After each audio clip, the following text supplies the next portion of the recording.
Man, this show is going to be all over the place. I got so much stuff to talk about tonight. I'm going to try to squeeze everything in. This is going to be a very, very heavy draft intensive show. I want to go through the draft kind of with a fine tooth comb, look at everybody's draft, kind of talk about what I perceive to be the best pick or value per se, maybe a meshing of the two for each team. Kind of talk about some of the abnormalities from this draft. Talk about who had the best draft. Some of the teams that I really thought killed it. Others who I would kind of left scratching my head. Again, it's not for me to understand or to interpret, right? Like everyone has their process and what they think is best for their organization. What fits for one team doesn't necessarily fit for another team, et cetera, et cetera. So, it's easy to kill a team from the outside looking in, asking yourself, what the hell are they doing? But clearly they have a plan, right? Clearly they know what it is they're doing and what they're trying to accomplish. And so we'll get into all of that. I had a chance to watch the rest of me and my wife watched the rest of Terminal List. Oh my God, we got to talk about it. I'm talking like this thing just came out or something. Still, we got to talk about it. We got to talk about some NBA playoffs, right? We're about to hit the second round here. We still got some first round series to clean up, but we're starting to see where a lot of these series are going to go. I think we can project who's going to advance to the second round now in most of these series. I think one or two of them are coin flips at this point, but I think we can kind of deduce what's happening in most series. I think we have one series in the East and one in the West that are both 2-2.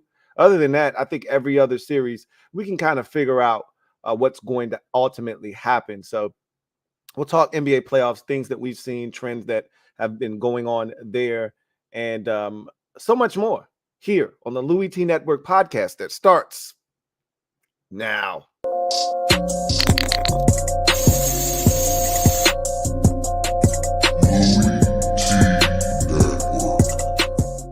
The Louie Network is powered by MusicHead University. MusicHeads, classes in session.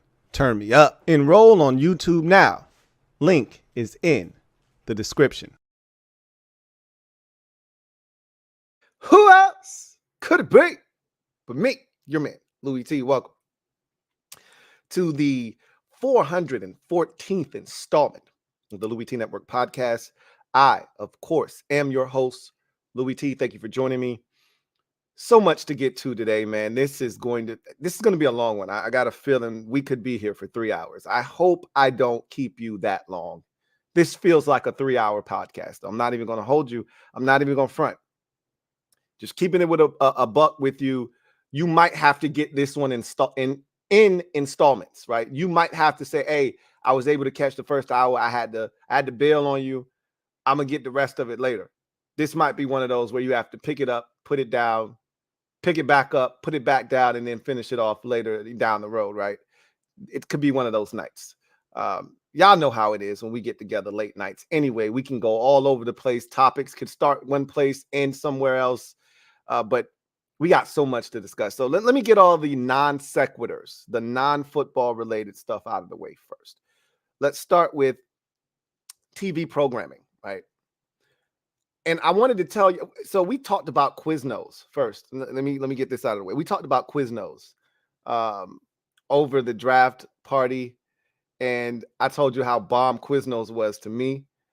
My guy Kevin did PRF. Shout out to Kevin for dropping the gem on my melon. I want to discuss that with y'all, but I think I'm gonna do it on Wednesday, because if I do that tonight, that could take us down a black hole that, again, we got so much stuff. Wednesday, we won't have as much to talk about. So then we can kind of lean into that a little bit more. Because when we start talking about food, especially if I catch you when you're hungry, it could go all off the rails real quick. So I want to start with the terminal list, and shout out to my guy, Frankie baby. Aloha. Frank, my wife told me to personally thank you. She doesn't do that very often. for um recommending the terminal list. It took us a while to get through all 8 episodes. If it were up to me, I would have binged it a long time ago. But you know, my wife can only hang in for a certain amount of time. You catch her on the right night, and she can be there all night watching, television with me. But you catch her on the wrong night, you might be good for an episode, maybe 2 max. And so it just happened to be we'd watch 2, stop, watch 2, stop. I would have been good watching, 4 and then 4 and been done with it, right? Anyway, we had 2 episodes left, 2.5, because she fell asleep halfway through episode 6. So we had 2.5 episodes to finish. And first of all, let me go back a little bit. So me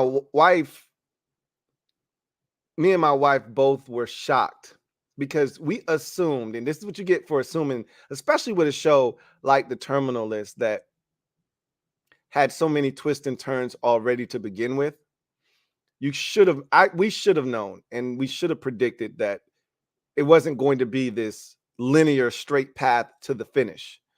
There were going to be more twists and turns, especially when it's a thriller like that and it's a suspense type of show as well, with action mixed in, obviously. But we thought the contractor, the guy that was running the big business, I can't remember his name for the life of me right now, but we just assumed he'd be the last guy on the list, right? He'd be the guy that he'd have to struggle with towards the end.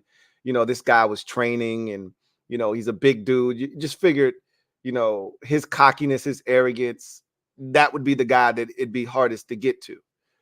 And he just took him out, in pretty much broad daylight. The way he tried to do it didn't work to perfection. It got the job done. It got him out of the car. And then he was able to take him out, and then they went on a high-speed chase, all of that good stuff. So we was like, well, damn, where's this shit going? This is episode 6 or 5. He kills him in 5, and you're like, bro, we still got 3 episodes. Like, where are we going from here? So then, the high-speed chase leads you to the woods, yada, yada, yada. This is spoiler alert for anyone who hasn't seen this. Look, this thing came out in 2022. If you haven't seen it already, tough luck, okay? I hadn't seen it. And, I just am catching up. So if you want to watch this show, you should probably mute this or go away for about 5 to 7 minutes and come back. But going into the woods, they had opportunities to catch him. They couldn't get him. And this whole time, you're wondering how are they going to stretch this thing out for 2 more episodes. And then, they successfully do, obviously. And the ending was so crazy. So, we were debating back and forth, was the Madam Secretary dirty? Was she a part of it or not? Turns out she knew what was going on, but she was kind of saying, hey, we're sacrificing them for the greater good. But she didn't profit off of it. And she felt bad about it. Obviously, you saw what she did. She took her own life. So she felt bad, but she didn't profit off of it, which is why he didn't pull the trigger, which is why he didn't kill her, right? Because anybody that stood to gain from the loss of life of his troops, or his troop members, or his family, indirectly his family, they had to pay. They were on the list. Since she didn't profit, he didn't shoot her, but she shot herself. So, you get to the very end, and there was that one account they couldn't, kind of decipher who that was, Oberon. And it was crazy when he was talking to Katie Burnick, because she tells him it was some account in Guam or Peru, excuse me. And immediately when she said Peru, me and my wife looked at each other and we both went, no, not Ben. Please don't tell me it's Ben, bro. We both looked, we paused it and everything, and we looked at each other, and we both were thinking the same thing. Like, no, it can't be Ben, bro. It can't be Ben.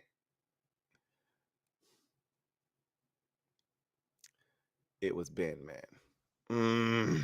That one hurt, man. Not Ben, bro. Not Ben. That one hurt. Ben knew what was up, though. And he said his piece, and then he did what he had to do. And that one hurt, man. I'm not gonna lie to you. You know, I kept wondering, was Ben gonna end up getting taken out in one of these missions? And he always found a way to make it through. And that was his boy. And I just that one hurt, boy, when you found out Ben was a part of this. And even though you got the rationale that he gave, which was, look, man, they told me you guys were gonna all die, right? So I figured, why not let you guys go out in a blaze of glory in your boots, right? Like, not let you die withering away in some hospital bed. So the intent there was, you could understand it, but he still took $20 million. And that was the part that he couldn't get past. And he asked him, which one was it? Was it that one, or was it the money? And he said it was a bit of both. And at that point, you knew he had to die. He was going to have to finish the job. And, Ben even said, hey, go ahead and finish your list, man. So that one, that was a little bit like, oh, not Ben. Oh. But after watching that series, I was wondering what was going to happen, right? Like, because they had already been cleared for season 2. Mind you, this was in 2022. We're in 2024. Obviously, there was a writer's strike. So that delayed a lot of series, which is why you're seeing a lot of series not come out in a timely manner from the last series, the last season that you saw, because of that writer's strike. So they haven't even started production for Terminal List season 2 because of Chris Pratt's schedule and the writer's strike. But they said it's set for 2025. So I went in and I was able to find where they talked about season 2, what the plot of season 2 is going to be. And then also, what I found was pretty neat. They're going to do a prequel with Ben, right? So we're going to get a prequel with Ben showing what he ultimately did leading up to the events that kind of set everything off. So you're going to kind of get more background information there.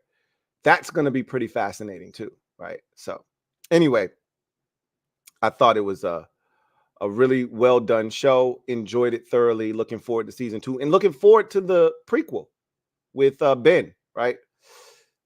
NBA playoffs. Let's switch gears real quick. So for the most part, these playoffs have gone to script. Maybe with the exception of one or two series.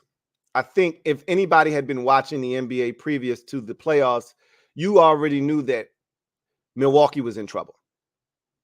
And they could be in trouble, especially with the Giannis injury heading into the postseason. You were hoping Dame could carry them, and it looked like he might be able to do it after the first 2 games, even though they didn't win game 2. Dame had a big game, and you figured, okay, he can hold down the fort until Giannis arrives. Then Dame gets hurt in game 4, and that was the one that they needed to win. They went back to Indy. They lost game 3, and they needed to find a way to win that game 4.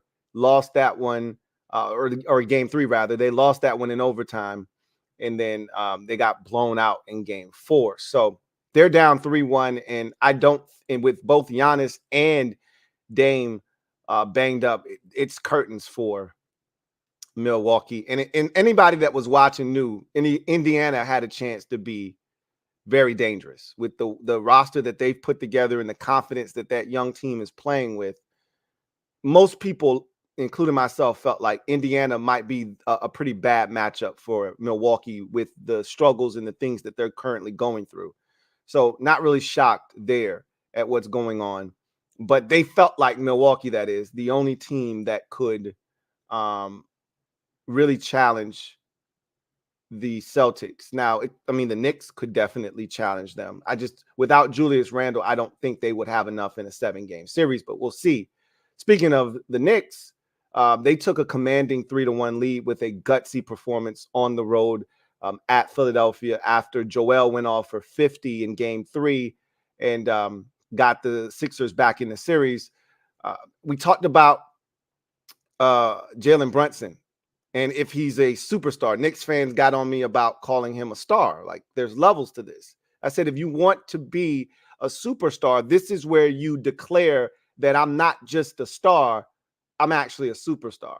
It's in these moments where you start to define your legacy and who you are and what your place is in the pantheon of the NBA, because it's hard to ascend to superstar level. But when you go on the road and you drop 47 in a decisive game that's going to put you in a position to then close this thing out at home, I'd say that he's trending in that direction of becoming that superstar that Knicks fans already declare him as. That's a big-time performance on the road. Joel was not happy about the Knicks fans. That's a rabid fan base. People don't understand how much Knicks fans love basketball. They've been down for so long that you kind of forget the passion that those fans.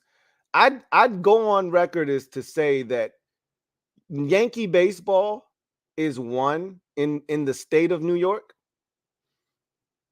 It might be 1A, 1B with Knicks basketball. Like, people forget just how big Knicks basketball. When they're good, the city's on fire when the Knicks are good. And they went to Philly and literally took over the stadium. And Joel was not happy about the amount of Knicks fans. But what you got to understand is it's a fraction of the cost to get into Wells Fargo Center versus Madison Square Garden, right? I mean, those tickets are a premium. I don't care where you're sitting. You're going to pay to get into Madison Square Garden, the mecca of basketball, when they're good and they're in the playoffs. I mean, how many did you see the star-studded cast that was sitting courtside?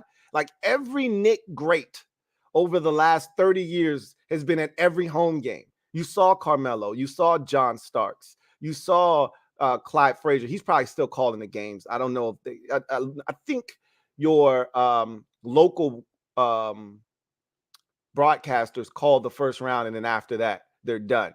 So I think Clyde Frazier might actually be calling the game still, but he's in the building. I mean, Bernard King was in the building. Like, every Knick from the last 30, 40 years you could think of, with any chops, with any weight in that Knick uniform, has been in attendance, right? And they're going nuts, right? Enjoying the show. So it's hard to get into Madison Square Garden, but the Wells Fargo Center? Oh, it's just a hour and a half, 2-hour trip down the road. Oh, I'm coming and buying them tickets and getting up in there, and they took over that thing. It sounded like a Knicks home game. It was crazy. And I'm shocked because Philadelphia, claims to be this big, sports town, and, they love their, teams, but I can't tell. I can't tell to let the Knicks come in there and infiltrate like that. I can't tell. This playoff. This ain't a regular season game. It's a playoff game. I can't believe they allowed that to happen. That said, what a performance by Jalen Brunson, 47 to lead them to a 97-92 victory. They're now in the driver's seat there to win that series and advance to the second round. As we continue on with the East, what a difference home makes in that Cleveland Orlando Magic series. My goodness, that thing looked like it was over heading back to Orlando. And that's probably the series I've been the most wrong about, because I didn't think Orlando stood a chance. They're a young team. I was talking to a buddy of mine before the playoffs started, and I said, he was saying Orlando was going to get swept. And I said, nah, I give them a game. They're young, but they are talented. But they looked overmatched in the first 2 games. Really, the first game, they looked like a deer in headlights, which you expect from a young team on the road. They have to realize the magnitude of what's taking place, and they kind of got overwhelmed and swallowed up by that environment of postseason basketball, and on the road, especially in game 1. but they fought in game 2, but they still never led. They never led in any of the first 2 games and got blown out essentially in both of them, especially the first one. So it kind of felt like, yeah, they may go home, win a game, which is what I predicted they'd do. Go home, win a game, avoid being swept, but they'd lose. Not only did they go home and win, they kicked Cleveland's ass. I mean, they kicked their teeth in both times. I mean, dominant performances to the point where you're asking yourself, can this bleed over into Cleveland in game 5, which is going to be the pivotal game? Whoever wins game 5 is going to win that series, more likely than not. If Cleveland wins game 5, they may go back to Orlando, lose game 6, and then come back home in a decisive game 7 and win the series. But whoever wins game 5 is probably going to win this series. And I'm now questioning, is Cleveland going to be okay when they go back home? They got beat up so badly in Cleveland, in Orlando. So that series kind of took me by surprise. I was not expecting them to do what they did at home. It's a young team, but boy, did they step up in a major way. Those 2 games at home in Orlando. I'm dying to see what happens in the rest of that series. And then, of course, there was a little blip on the radar for the Celtics. And there's nothing wrong with a little test. You know what would have been really fascinating? Had Jimmy Butler been healthy, I told you I don't trust the Celtics, right? if Jimmy had been healthy, I could easily see the Heat either winning that series or taking that thing to 6 or 7 games. I think they got their one. I mean, it took like 89 3-pointers for them to win that game. They set a franchise record. Like, they can't do that again. Can they? They can't make like 33s again in a game. Whatever. It was a ridiculous number. 24, 25, whatever amount they hit. And they still only won the game by like 8 or 9, whatever it was. It was like a 6. It was like a 4 or 5 point game, down the stretch. And then the Celtics needed a 3. They couldn't get it. And, XYZ. And then they end up winning, pulling away towards the end. But that still was a close game with all the threes that they hit. I can't see them doing that again. Order was restored in game number 3. They went to Miami and took care of business. I expect them to do the same in game 4 and finish them out in game 5. If they don't, and they allow this thing to go to 6, I'm going to start doubting the Celtics yet again, right? They need to finish them out in 5. You can't be wasting time with a Jimmy Butler-less Miami Heat. But again, that's that Heat culture for you, man. You just don't know what you're going to get out of those boys, but you do know they're going to play hard and they're going to be scrappy. But the Celtics are the better team, especially without Jimmy Butler. They need to take care of business in 5 games. So that's the East in a nutshell. You expect the higher seeded teams to advance, except for Indiana. They're going to take care of the 3rd seeded Milwaukee Bucks. And then 4 or 5 is a coin flip right now. I still think the advantage goes to Cleveland because the home team has won all of those games. On the west side of the bracket, it's actually been really disappointing how these series have gone because so many people were excited about these series and thought they'd be way more competitive than what they have been to this point. Obviously, I thought OKC would take care of the Pellies in short order because they didn't have Zion. It wasn't a fair fight. This is why I wanted the Sacramento Kings to make it to the playoffs instead of the Pellies, because I knew once they got here, they weren't going to have enough to deal with Oklahoma City's depth and their, talent. And that's come to fruition. They fought their asses off in game 1. They fell short. And since then, they've been pretty much beaten up and bludgeoned to death in the next 2 games. And I think they're going to get swept. Meanwhile, in this, 2-7 matchup, I told LA's stupid ass, they didn't listen. I said, you don't want any smoke with the damn Denver Nuggets, the defending champions. You should know because you played them in the Western Conference Finals last year and they swept your ass up in short order. How about you just let somebody else get the 7 seed, the Pellies, and you take this 8 seed, and I'm telling you, you can beat OKC. They didn't listen to me. They did avoid the sweep. Good for them. They won a game. And now with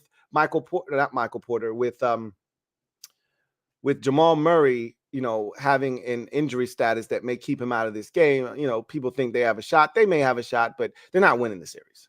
So whether they win again, win tonight and prolong this thing or not, they're not winning the series. Whatever the case may be, That's a 3-1 series right now, and the Nuggets are going to advance at some point, whether it's tonight, game 6, game 7, whatever. They're going to win that series. The 3-6 matchup, my buddy is a Suns fan, and he was so adamant that they were going to mop the floor with the Timberwolves. He was excited about that matchup. He was actually gunning for that matchup. When they were towards the end of the season trying to figure out who they would have to play, he was like, yeah, we right where we need to be in the 6 hole because we get the Timberwolves.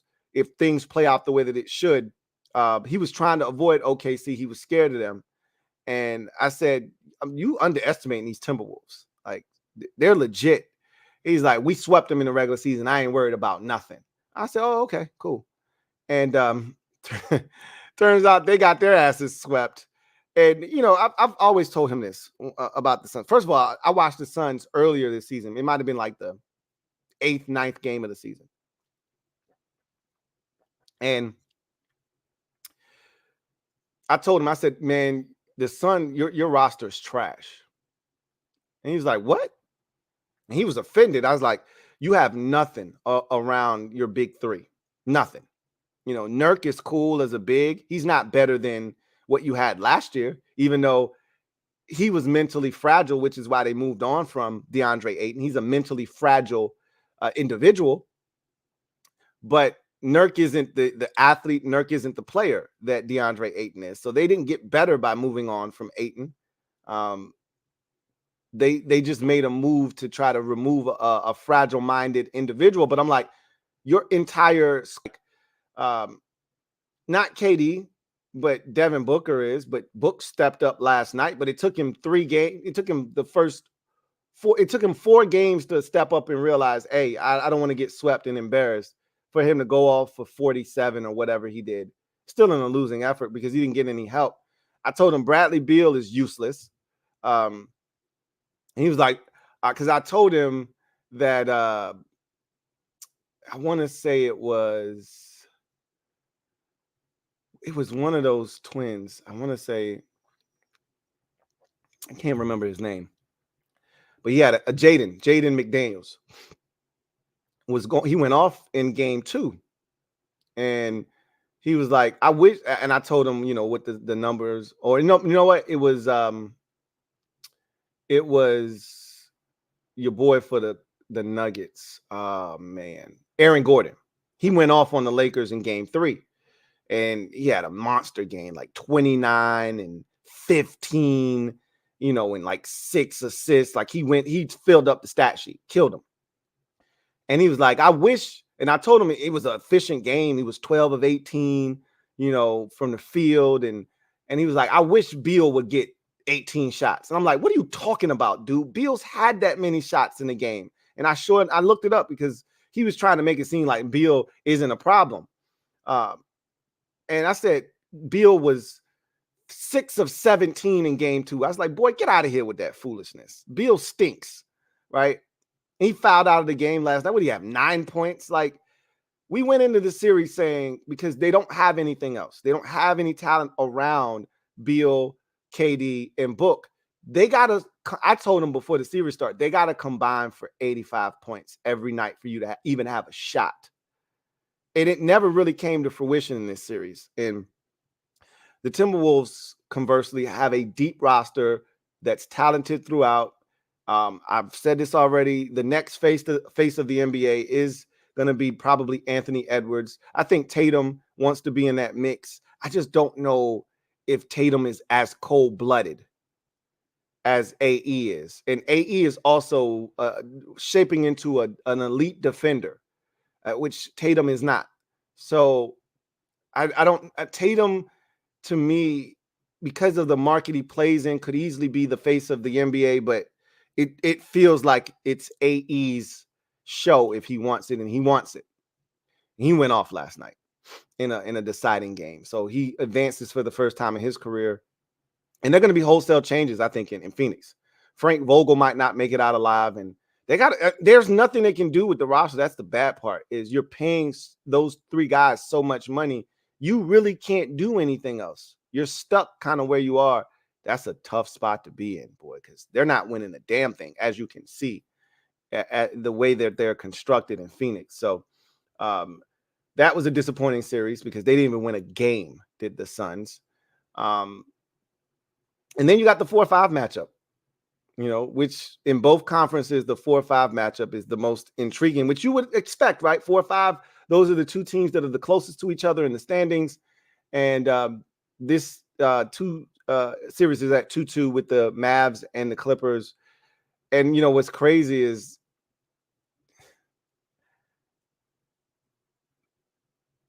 the Clippers seem to be better off without Kawhi right now. In the two games Kawhi has played in, they've lost both of them. And they weren't even close in game number 3. Kawhi came back in game 2, and that was at home, and they lost a close game, but they didn't get it done. He didn't play in game 4. They were up 31 points. were the Clippers. Shades of game 1 when they jumped out to a massive lead and coasted to a game 1 victory. They jumped out to a 31-point lead, and it evaporated. I mean, it's one of the craziest things I had ever seen in a playoff game. It evaporated. That thing was 4 points at the end of the third quarter, 82-78. And at one point, the Mavs were up like 111-109 with 2 minutes left. And I'm like, you got to be kidding me. If they lose this game, they'll never recover from this.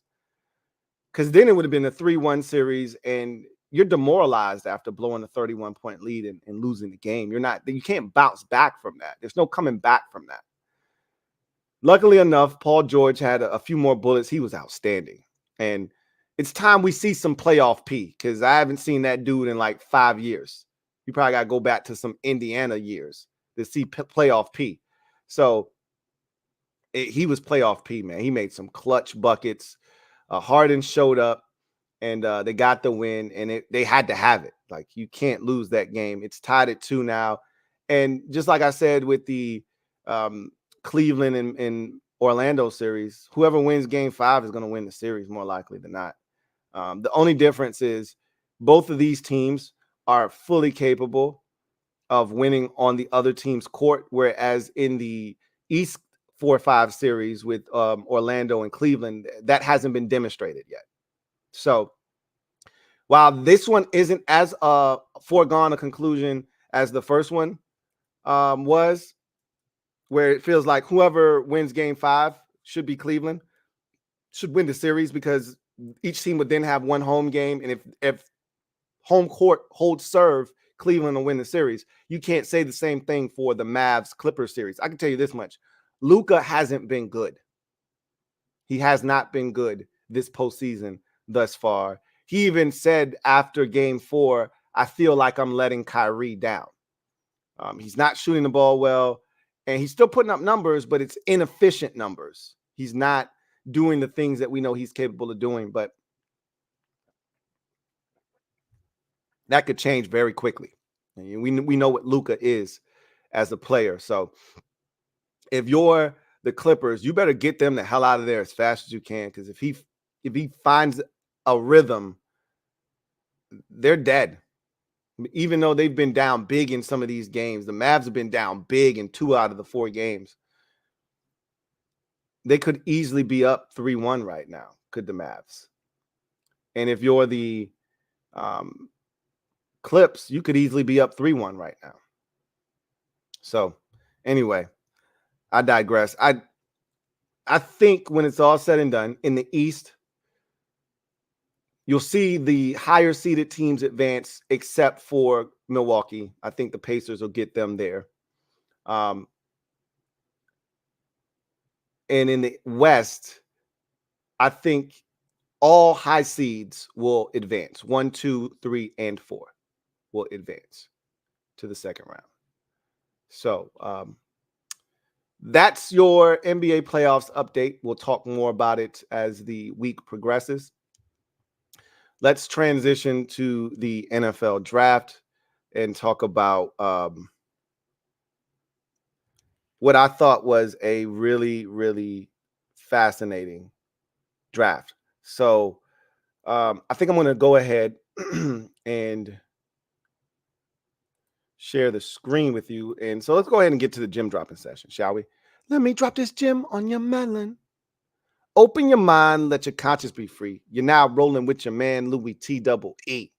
Let me open you up. Get you thinking a little bit. So the NFL draft was one for the record books this past weekend. And when I say that, I literally mean one for the record books. So that draft, visually, it was the best draft I've ever seen in my life. The fans were everywhere. They showed up, they showed out. It was, to me, the stage was set up beautifully. The scenery of Detroit was outstanding. Detroit was a great host for the draft, and they did not disappoint. With that said, the previous record for the most fan turnout for a draft was 600,000 in Nashville back in 2019. They got 775,000 fans to show up in Detroit for the NFL draft, which is insane. The draft has become this media spectacle, but it's become it to me. The draft is a microcosm of what the NFL has become, right? Do yourself a favor. Go back and watch like the 1989 draft. Look how desolate it is. It's like literally in like a building in downtown New York, like some regular establishment, some little, hall, right? And there's little phones, and it looks so rudimentary. And now you fast forward to present day, and the like how big it has gotten is, to me, a representation of how big the NFL has gotten, to the point where we care about the combine, we care about the draft, we care about all of these things that, you don't have to watch the draft to know who your team is selecting. You could just go and see what they've done after it's over. But we sit there and we watch because we care, right? People go and attend the draft. I gotta imagine that's got to be one of the worst events to attend. I can't imagine that being fun. Standing around, waiting for them to call someone's name, and then them having to try to entertain you for the 15 minutes between picks, especially the first day, right? That's got to be the worst. The second day, it's a little bit faster, but it's still a drag. Day 3, bless your heart. But for that many people to show up, wow, that is amazing to me. That said, let's dive into these drafts. I was blown away by. Let's start. We're gonna start with, before we get to the Arizona Cardinals.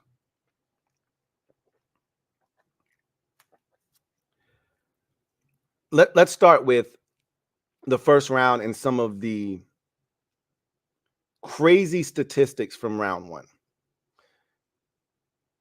6 quarterbacks went in the first round, and I think I know I waffled. I can't speak for anybody out there. I waffled so much back and forth on what ultimately the quarterback position would produce in round 1. There was a stretch there where I was adamant Bo Nix isn't going in the first round, and Michael Penix might not hear his name in round 1 either. I kept that. I told that line for about 2 solid months, until we got maybe 2 weeks prior to the draft, where I started to say, Penix, somebody's going to come up for Penix. I think with a week left, I got to the point where I was like, Penix isn't getting past the Raiders at 13. That it's just not going to happen. And then by the time I got to within 2 days of the draft, I realized Bo Nix isn't getting past the Raiders either. Like, the Raiders weren't going to take Bo Nix, but the Broncos might take him if they stay at 12. If they don't, which I thought they'd trade back with the Eagles, and I think a lot of people thought they'd trade back with the Eagles because the Eagles were dying to get their hands on the top corner in the draft, and everybody expected the cornerback position to start coming off the board at 13, potentially with the Raiders, because they were so bad at corner the year prior. If they weren't going to take a quarterback, then they were going to take a cornerback. That was the prevailing thought. So if you wanted to get Quinyon Mitchell or whoever you perceive to be the number one corner, you needed to get in front of the Raiders at 13.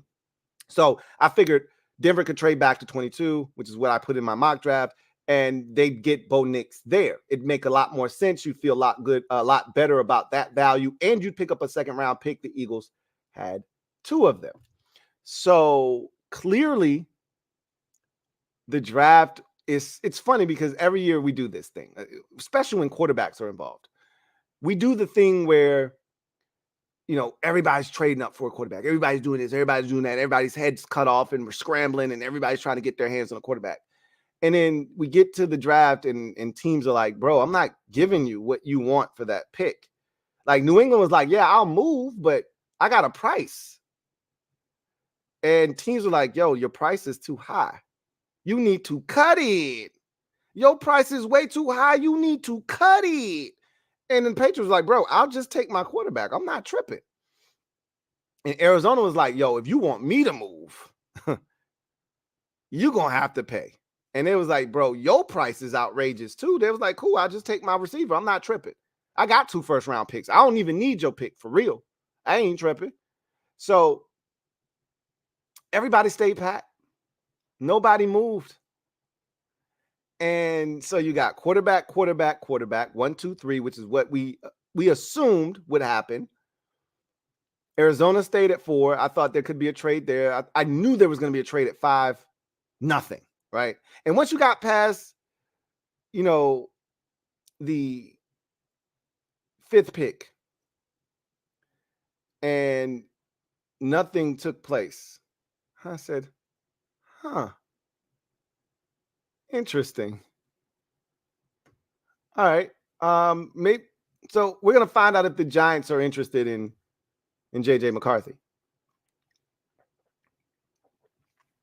The answer was no, they weren't. So then once they got past 6 with the Giants, and we knew if teams stayed where they were, we knew what position they would take. You didn't know necessarily what player they would take. For instance, we all assumed the Titans or the Chargers would take J.C. Latham. Well, they wanted Joe Alt. Okay, cool. Nobody's like debating that. They were going to take a tackle. We all knew that if they stayed there, they're going to take a tackle. Because the prevailing thought was if they traded back, they were going to take a tackle. So when you think about the Chargers and what they're going to do, they don't have to have a big-time, big-name receiver. That's not imperative to the success of what they're going to do offensively. They need offensive linemen, though, to be successful. So they took Alt. We knew the Giants were going to take a receiver. They had their choice of Rome Odunze or Malik Neighbors. To me, Malik Neighbors needed to be the pick, and he was, right? Okay, we knew they were going to take a receiver. You get to 7, Titans, you knew they were going to take a offensive lineman, right? That's what the Titans do. In the first round, they address the offensive line, and that's exactly what they did. So they took, I think, J.C. Latham, if I'm not mistaken. But we knew they were going to take a tackle, right? And they did. So then you get to 8 with the Falcons, and whoa. You want to talk about turning the draft upside down on its head? First of all, what the hell were the Falcons doing in the draft this year? Anyway, we'll talk more about them when we get to them.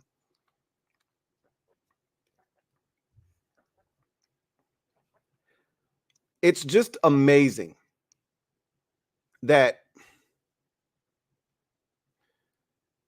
you could sign Kirk Cousins to the deal that you signed him to, knowing that he's not going anywhere for at least the next 3 seasons. You have to pay him. You're locked in till 2026 at a bare minimum. And you take Michael Penix Jr.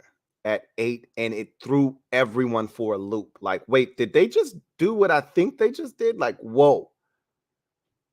Nobody saw it coming. In a day and age where nothing is safe, no information is safe, someone's going to get some sort of information and report something to the effect of, don't be surprised if this happens, even if they don't have the story.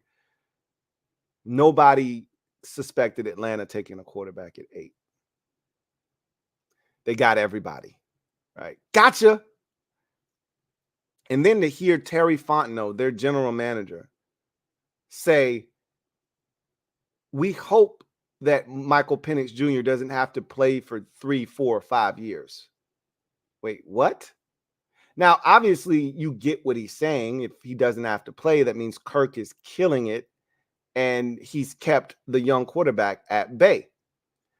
But first of all, it's not like he's Drake May and he's 21 years old coming into the NFL. This is a grown-ass man who's been in college football for 25 years. He's already 24, years of age. I mean, what are we talking about here? He wasn't one of those dudes that needed to sit for 2-3 years at the NFL level. He wasn't one of those guys. So to hear that, oh yeah, it'd be cool if he got to sit for 3 or 4 years. You're like, what? You got to be kidding me, right? Anyway, let me get that off the screen before they try to get me for some it might be too late. They might already flag me for some draft content. But at the end of the day,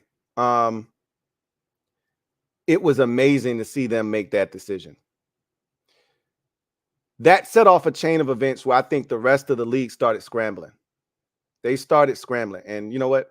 I'm going to stop sharing this for right now. I probably already got myself in trouble. We'll go back to that when I'm ready to start looking at the picks.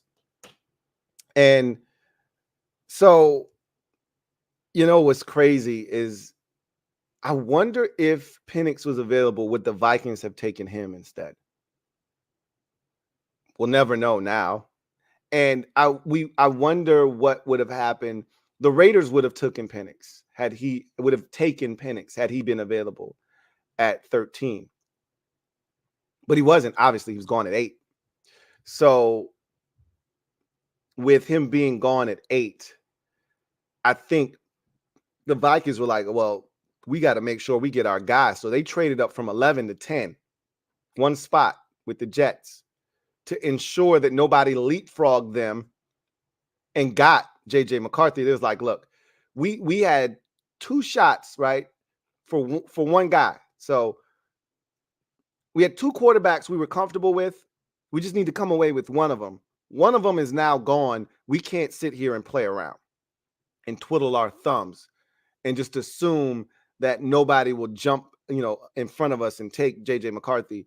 We've done too much. We've come too far. We've put ourselves in this position. We better get our guy. And so they traded up and got JJ McCarthy. And then the Broncos said, we can't afford to wait. We don't have a second round pick. And I think that was what led them to do what they ultimately did. Had the Broncos had a second round pick, they probably would have bypassed Bo Nix at 12. And then I think they would have came back into the first round and got him.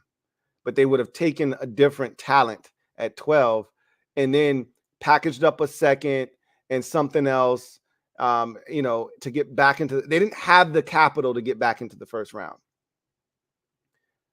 And so they had to make the move. 6 quarterbacks in the first 12 picks. We've never seen anything like it. Never.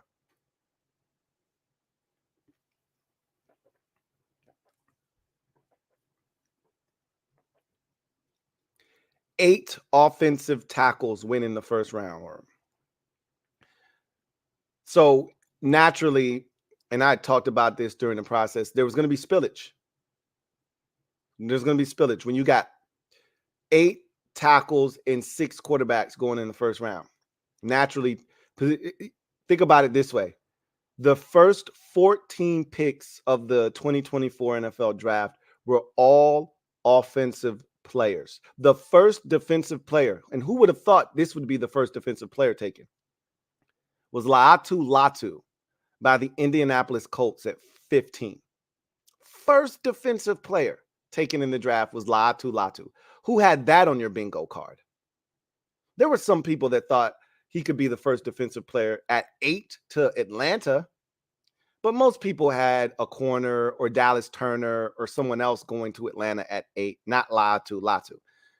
I'm not tripping about it. I thought he was the best edge rusher in this year's draft class in terms of his skill set and his ability to get to the quarterback. He wasn't as explosive or dynamic as a Dallas Turner. He wasn't as physical or strong as a Jared Verse, but you're talking about getting to the quarterback. Latu is the best in this draft class at doing so.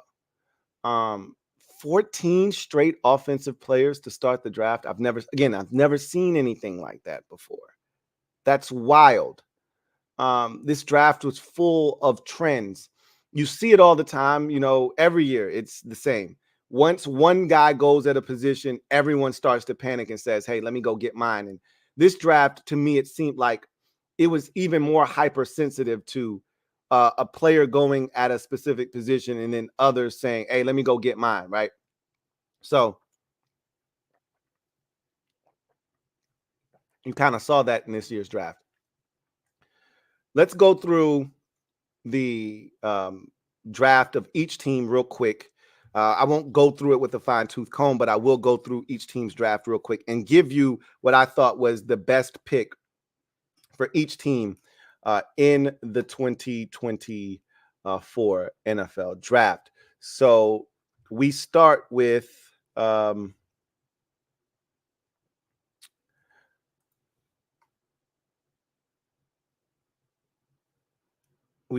Arizona Cardinals. And this is what their draft looks like. So let me pull their draft up onto the screen so you can see it. So this is what their draft looks like. Marvin Harrison Jr. Was their first pick, obviously. Darius Robinson was their second first-round pick. Remember, they had another first-rounder from the Houston Texans. Max Melton in the second round, Trey Benson in the third round, Isaiah Adams. They had 4 third-round picks, did the Arizona Cardinals. Trey Benson in the third round, Isaiah Adams in the third round, Tip Ryman in the third round, and Elijah Jones. Taylor Demerson in the fourth, Xavier Thomas in the fifth, along with Christian Jones, Tejan Palmer in the sixth, and then Jaden Davis in the seventh. I thought this, I remember saying this during my Bleacher Report stream. I thought that Cardinals, just in real time as it was happening, I couldn't tell you every selection they had made. It just felt like in the moment they're having a really good draft. And when you look at their first 2 days, they were having an exceptional draft. And I thought it was a really, really good draft all the way to Taylor Demerson, who's a really versatile safety who can play the nickel, who has speed. We saw him showcase that at the combine, has some range. He had like 4 or 5 interceptions this year. So I thought this was a really good draft by the Arizona Cardinals. I thought this was one of the better drafts this year. And my favorite pick is Trey Benson in the third round, the second running back off the board. We knew that Brooks out of Texas, more likely than not, was going to be the first running back taken, even though he was coming off of an injury. But Trey Benson offers you a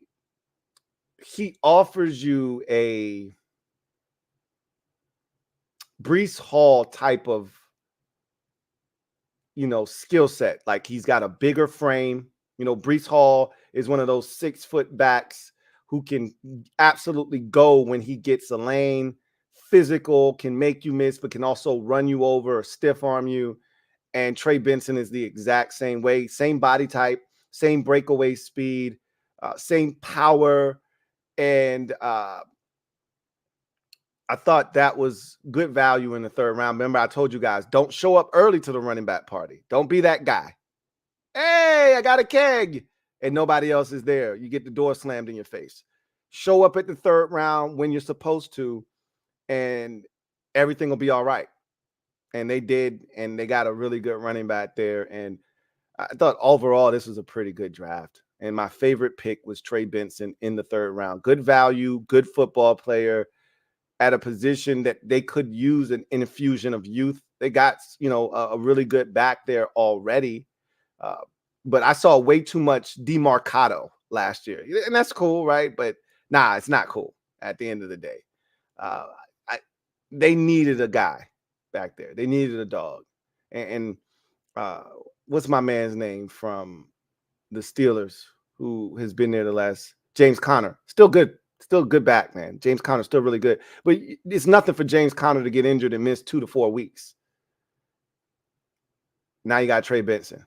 So let's go to the next team in the mix. It's the Atlanta Falcons. And honestly here, the question is, what the hell were they doing in the draft, man?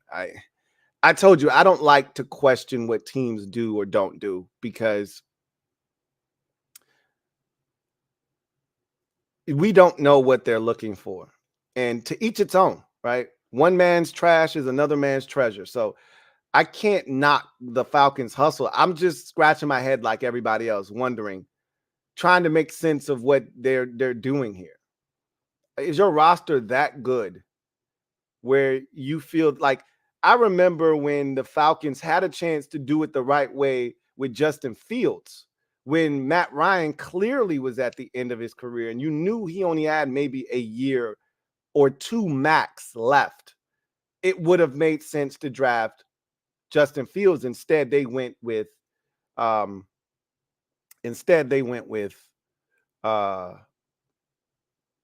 Pitts. And I remember questioning that then. And somehow you fast forward, 4 or 5 years, and they decide to now make amends for not taking the quarterback when they had a veteran already on the roster. But you just paid Kirk Cousins.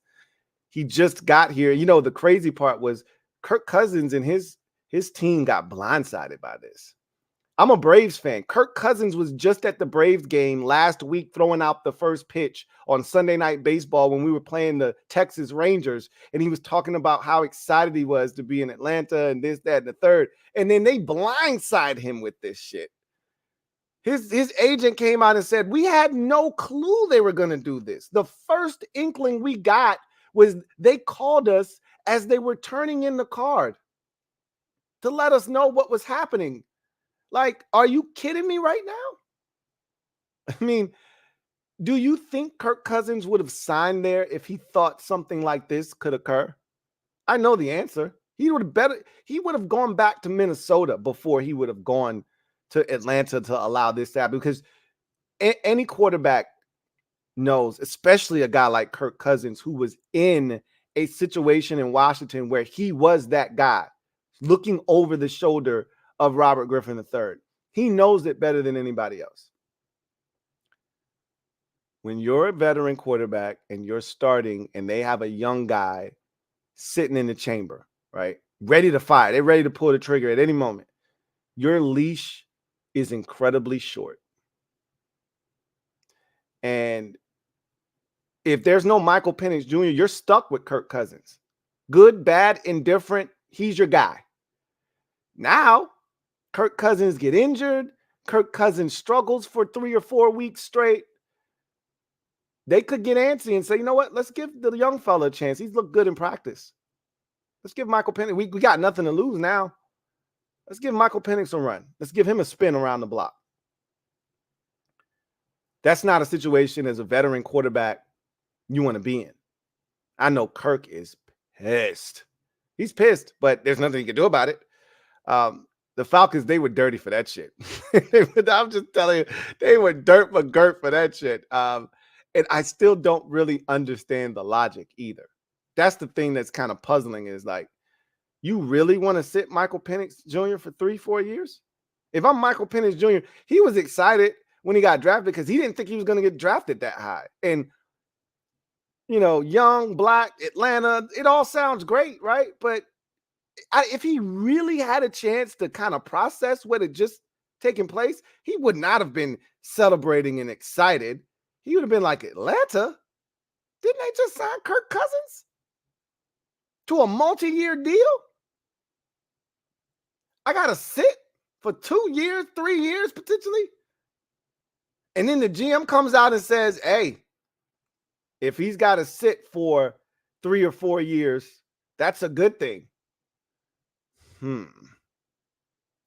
This ain't Jordan Love, who came out when he was like 21, 22 years old. This ain't Jordan Love coming out of Nevada. Okay. This ain't Drake May coming out as a 21-year-old from UNC. This is a 24-year-old Michael Penix Jr. that you're trying to sit down for 3 or 4 years, potentially.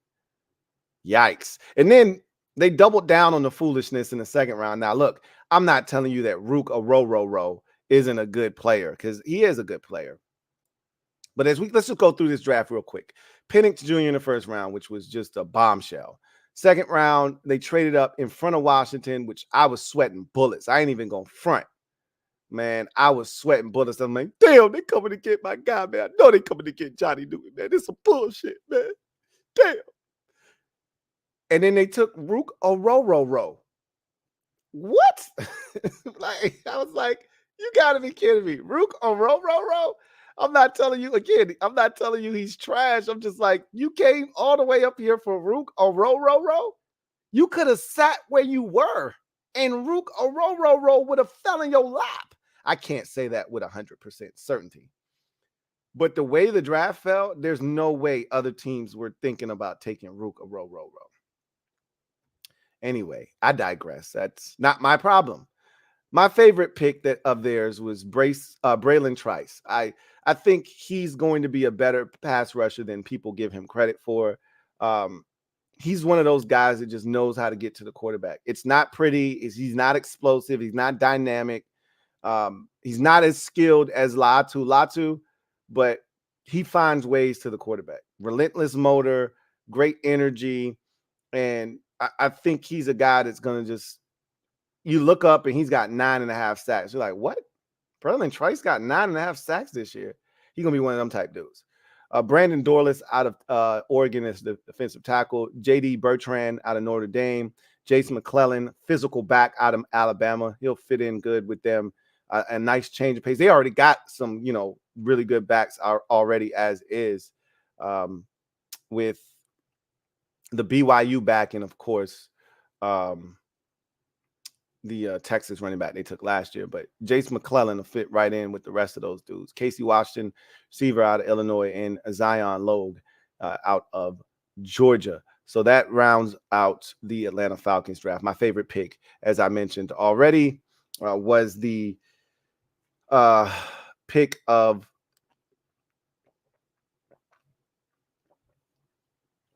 Braylon Trice, but I was just baffled by their entire draft, to be honest with you. You go to the Baltimore Ravens, they're next up on the docket, and this looks like a typical Baltimore Ravens draft, probably with the exception of Nate Wiggins, who isn't as physical as you would come to expect from a Ravens defender. Outside of him, this entire draft looks and smells and reads Baltimore Ravens. I mean, Nate Wiggins is a starting, to me, he was the third, really the second best corner, but I had him as third because again, the lack of physicality and the inconsistent tackling. And it's more of the decision making that was like, whoa, really? Anyway, but from a coverage standpoint, he was probably the second best corner in the draft. Roger Rosengart, not my favorite guy, but again, he's a plug-and-play right tackle. They got their starting right tackle. I don't love him. Okay, I don't love Roger Rosengart, but he's a hell of an athlete, that's for sure. Adisa Isaac smells like a Raven. Devontae Walker looks like a Raven. And TJ Tampa walks like a Raven. This all fits their DNA profile here. And if you want to know my favorite pick, it's right here in the 4th round with TJ Tampa. 4th round for a guy that I thought at a bare minimum was going day 2, 3rd round, worst case scenario. I thought he was a 2nd round corner. Thought he would go no worse than the 3rd round, and for him to be here, not just in the 4th round, we're talking the back end of the 4th round. What killed him is he's not fast. What killed him, and I thought what would ultimately help him, was the guy that most people saw him as, who's carved out a great niche for himself in the NFL, and that's the former West Virginia corner, Rasul Douglas, right? Started out a little rough. I think the Eagles drafted him, wasn't great there. Revitalized his career in Green Bay. And from that point on, he's been playing lights out ball, been a ball magnet, which he was in college, taking it away. He just wasn't fast. And TJ's Tampa isn't fast, but he's a guy that'll press you. He's a smart football player, can find the football. There's a lot to like with TJ Tampa. He's just not fast. And I think that hurt him, but he fits the Baltimore Ravens DNA. I tell you that much. So that's my favorite pick for the Ravens in this draft. It's TJ Tampa. We move on to the Buffalo Bills, and they traded out of the 1st round. Traded back twice, as a matter of fact. A lot of people cursed their name in this draft because they allowed the Chiefs to come up and get Xavier Worthy. But again, you do what you feel like is in the best interest of your organization. They did that, and unfortunately, you helped out the team that already didn't need any help. That said, a lot people liked Keon Coleman more than I did. I did not like Keon Coleman to the extent that clearly the rest of the league did. I was in the minority with Keon Coleman, and I was okay with that. I didn't mind being a lone wolf there. He was not worthy of the 33rd pick in my estimation. But then again, neither was the guy that I thought they were going to take, Adonai Mitchell. I'm not an Adonai Mitchell fan either. So it was not shocking that Coleman went here because most people saw him as a 2nd round and an early 2nd round pick at that. I did not. But the Bills clearly see him as a playmaker, and maybe he'll, be this dynamic playmaker at the NFL level, and I will have to concede that I was wrong about him. I just didn't see it at Florida State. I wasn't blown away by what I saw out of him. But that's the guy that they're going to charge with coming in and trying to help that receiving core right now that doesn't seem like it's a dynamic one at this current juncture. Cole Bishop, safety in the 2nd round. Dwayne Carter, hey, Mr. Carter. Lil Wayne gets taken in the 3rd. Ray Davis, running back out of Kentucky, in the 4th. Cedric Van Pran Granger goes in the 5th. And Ede Yu goes in the 5th as well. So does Javon Solomon out of Troy. Tylen Grable and Daquan Hardy go in the 6th. And then Travis Clayton goes in the 7th for the Buffalo Bills. My favorite picks, I have 2 of them for the Bills draft, are Cole Bishop in the 2nd and Ray Davis in the 4th. I love Cole Bishop. He was one of my favorite safeties in this year's draft class. He can do everything. And for a Bills team that moved on from both of their veteran safeties, they did re-sign the former, where did he come from? They re-signed the safety they got from the Rams. And the Rams had drafted him, I want to say in the mid rounds. And he played really good for Buffalo last year. And they brought him back. And now they're going to add Cole Bishop to the mix next to him. And I think Bishop can do everything, as I mentioned. Bishop showed the speed to be able to play single high. He's really good as a underneath defender as well. Can come up, hit you down around the line of scrimmage. Showcase that 4.4 speed all too often on tape. And is a physical guy. He just does a lot of the dirty work, has ball skills. Love Cole Bishop. Love that pick for Buffalo. And then Ray Davis, to me, is a good back, a really, really good back. Probably was an underrated back in this draft, and one that kind of fits in with what Buffalo is doing. You have James Cook, and I think Ray Davis is a great complement to a guy like James Cook. So that's how I feel about Buffalo's draft. Those are the two guys that I really liked. So with Carolina, we're now looking at the Panthers draft. They took Xavier Legette in the first, Jonathan Brooks, the first running back off the board in the second round, Trevin Wallace, the linebacker out of Kentucky in the third round.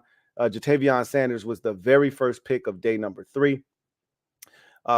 Charles Smith Wade in the 5th, Jaden Crumuddy in the 6th, and then Michael Barrett out of Michigan, the linebacker, in round 7. So I loved 3 out of their first 4 picks. I thought the third round was way too early for Trevin Wallace, but that's nor here nor there. How about all of these weapons they've added here for their young quarterback, Bryce Young? Xavier Legette, they traded into the first round to get him. So I love that. You know, I'm a huge Xavier Legette fan, and we heard so many times throughout the process that the Panthers were sniffing around this kid. He's a hometown product. They need a number 1. He looks like a guy that's evolving into one of those type of players. And it made a lot of sense. And where there's smoke, there was fire. And so they went and got their guy. Jonathan Brooks is an exceptional running back. Did get hurt coming off of an ACL, so you wonder about that. But when he's healthy, you could see there was a lot to like about Jonathan Brooks. And they were very disappointed in what they didn't get last year from the ex-Eagles running back Miles Sanders. So Brooks would come in and immediately upgrade that position. They still have Chuba Hubbard, who actually played well last year when they put Miles Sanders in the doghouse. And then Jatavion Sanders, look, he doesn't block worth a damn. They got other guys that can block in Carolina. So you don't worry about that. You need talent. You need guys that can make plays. And they got 3 dudes that are playmakers that can take some of that pressure off of Bryce Young. And so I love Xavier Legette, Jonathan Brooks, and Jatavion Sanders. Those are all 3 really good selections for a team that needs to upgrade the talent around their young quarterback. So this is the Bears draft. And as you can see, it's not a lot here. Caleb Williams in the first, Roma Dunze in the first as well. No second-round pick. Been trading those away like hotcakes the last 2 years. Kieran Megadeji in the third. Torrey Taylor, a punter. You know how I feel about drafting specialists before round 5. That's a violation right there. And then in the 5th round, they took Austin Booker. And y'all already know what my favorite pick of their draft is. I mean, yeah, look, it's great that you got your quarterback. And I love that you paired him with a big-time receiver as well.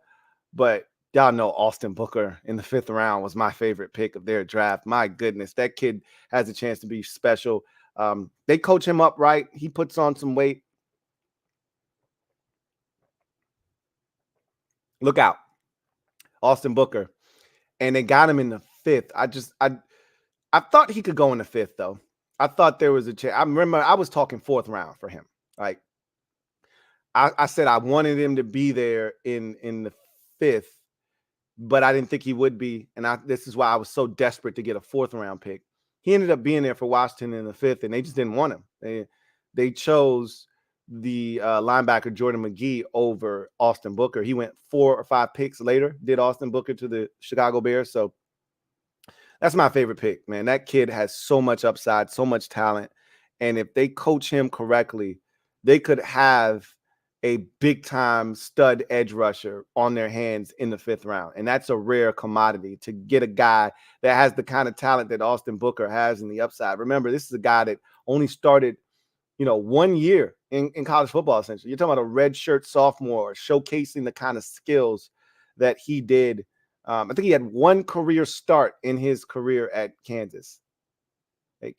And I forgot where he was the 2 years prior to getting to Kansas, but whatever the case may be, that's my favorite pick. You guys know how I feel about him. So now you get to the Cincinnati Bengals, and they kill the draft every year. They're one of my favorite teams drafting every year because they just get it. They know how to find talent, and they know which guys fit what it is they do. and it always seems to sync up from a talent perspective. They just get good football players almost every year in the draft, and this is no exception. Amarius Mims, excellent pick. Chris Jenkins, really good fit in their defense. So my favorite picks are Jermaine Burton and Eric All, the tight end out of Iowa. I'll come back to that, but Jermaine Burton in the third. God, that's a great pick. McKinley Jackson, defensive tackle out of Texas A&M in the third round. Eric All in the fourth round. In the fifth round, Josh Newton, cornerback out of TCU. Tanner McLaughlin is a guy that is an honorable mention for me. We'll talk about that here in a second. Cedric Johnson, also in the sixth round, edge rusher out of Mississippi. Dejan Anthony, safety out of Mississippi, and Matt Lee, center out of Miami. So, looking at the picks that I loved in this draft, Jermaine Burton is my favorite pick, but I also threw in Eric All. Now, he's coming off of an ACL, and so he didn't have a chance to work out pre-draft. I think he would have been a guy that would have impressed had he had that opportunity. Now, there are drops on tape with him. He has a chance to carry on the Iowa tight end legacy, but you could also tell he's a little rough around the edges, but boy, is he athletic. So, there's this, kind of a trade-off where you go, look, might not be as polished as you normally get from Iowa, but he's more athletic than you usually get from Iowa. Or he's right in that mix with some of the guys that we've seen come out of that Iowa program at the tight end position. So he's interesting. Eric All is. Tanner McLaughlin, to me, is a much safer player. Like, Eric All is boomer bust. Tanner McLaughlin, for me, is a guy that has a chance to just be a solid NFL tight end for 9 years. And he can catch the football and do some things underneath. He can stretch it vertically a little bit, but he's not like this, ridiculous athlete that is going to be a game changer. That's Eric All. He's going to be the solid guy that, if I throw it to him, he's going to catch it. So he's another guy that I like, but it's these two. It's Burton. Man, you know how I feel about Jermaine Burton. I probably was a lot higher on him than most. He was my fifth best wide receiver in this year's draft class. They couldn't have picked a better receiver to pair up with Jamar Chase moving forward. Jermaine Burton is going to be a stud number two, just a dynamic number two. He's going to eat good in that Cincinnati offense with Joe Burrow. He's going to be a problem. And you guys are going to see, like, damn, Louie T was right. That's the perfect spot for him. My goodness, that's a great spot for him. Cleveland, this was one, them along with Atlanta were two drafts where I was just like, this is a pretty funky draft. I don't, there's nothing here that I truly love. Similar to Atlanta, Braylon Trice was the one that I ended up kind of settling in on, but there's nothing here. I don't love Mike Hall Jr. Zach Zenter's coming off of an injury. I think you might have overdrafted him coming off of the injury that he was coming off of. Jamari Thrash is the guy that I selected for my favorite pick. He's got some speed and he can help you as a guy that can carve out a niche as a run after catch guy or guy can take the top off the defense. But I don't love any of these picks. And obviously they didn't have a lot of resources at their disposal from all the trades that they've made over the last few years. But the stuff that they did get, like, that's not an excuse, right? Like how the police tell you ignorance of the law is not an excuse. Because you don't know the law in Massachusetts doesn't mean that you get to break it. I didn't know you couldn't do that in Massachusetts. Well, now you know, and you're going to jail, right? Just because you don't have a first round pick or you don't have a lot of picks doesn't mean you get to make any kind of pick. And I'm not saying their picks aren't good. I just didn't love them, right? The Rams never had a first round pick. And in most years, they didn't have a second either. And they would kill it moving forward, which is why they would stay relevant. So anyway, we're on the Dallas Cowboys now. And the Cowboys every year, they used to be, to me, one of the smarter teams.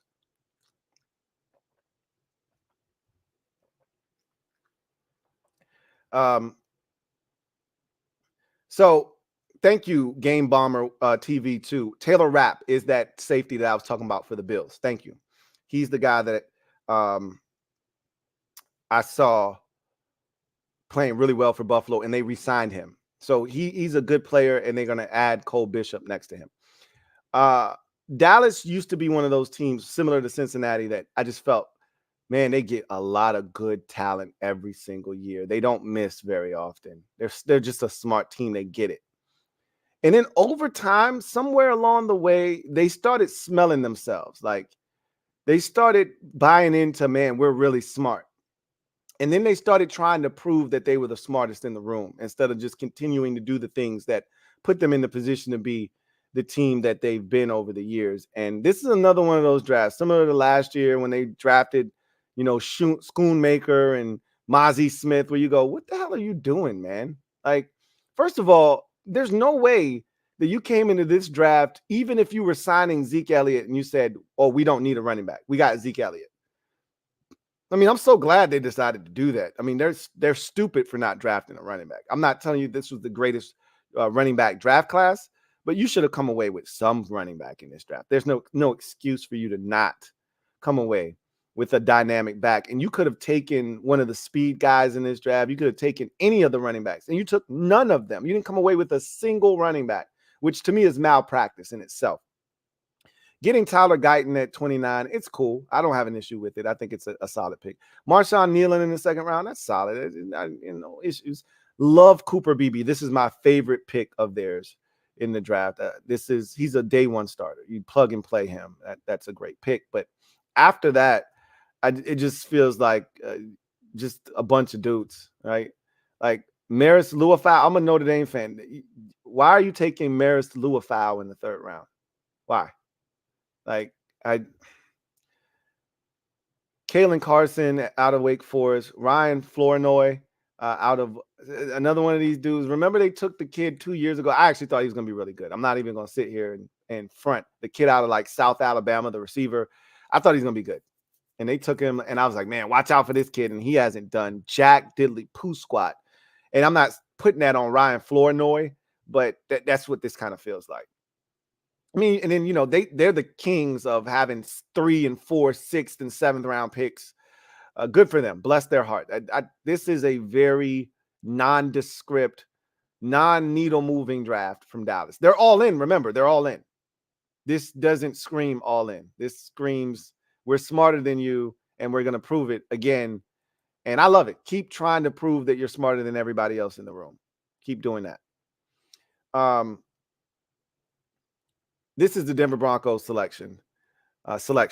So Bo Nix in the first round, obviously. Jonah Ellis in the third. Told you they didn't have a second round pick. Troy Franklin in the fourth, which is where I thought he should have gone. Like a lot of people were like, I can't believe Troy Franklin hasn't gone yet. And a lot of people wanted Washington to take him at 100, where they took Rice receiver Luke McCaffrey. And you see, he went 2 picks later. So he was right in that neighborhood. I'm not a Troy Franklin fan, but I love you teaming him up with his former teammate, Bo Nix. I do love that. Chris Abrams-Drain in the 5th round. Audric Estime in the 5th round as well out of Notre Dame, the running back. Devon Vele out of Utah, and Nick Gargulio,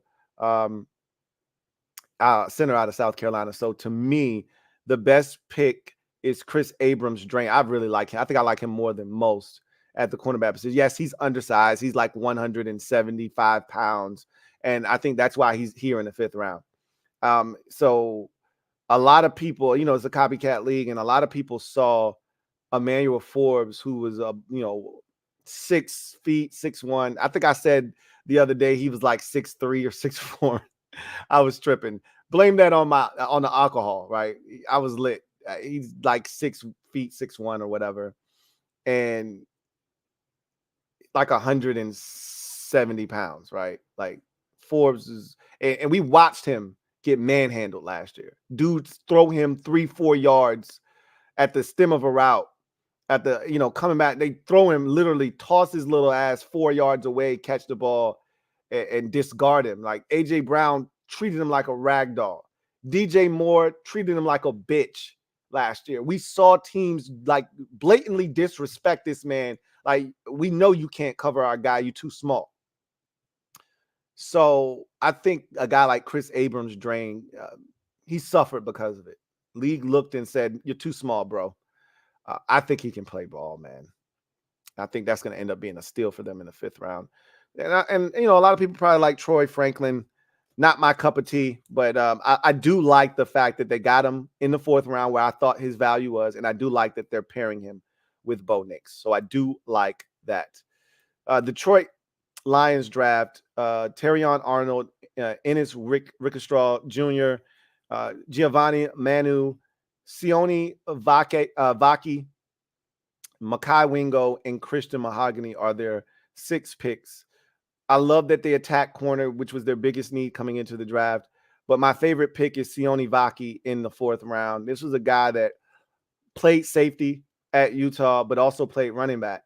And everybody will tell you that his best film was the running back film, right? When you watch him, you watch his tape, you go, I act like, go watch the USC game. Like, you watch it, be like, yo, you sure you a safety? And when the pick was announced, everybody was kind of like on pins and needles wanting to see, because, you know, there's certain players in the draft where you try to pay attention to what the team announces him as, because that kind of gives you some insight as to what the team may be viewing that player as at the next level. The Lions, you know, turned the card in with him as a running back. So, and I love that because I think he is a running back.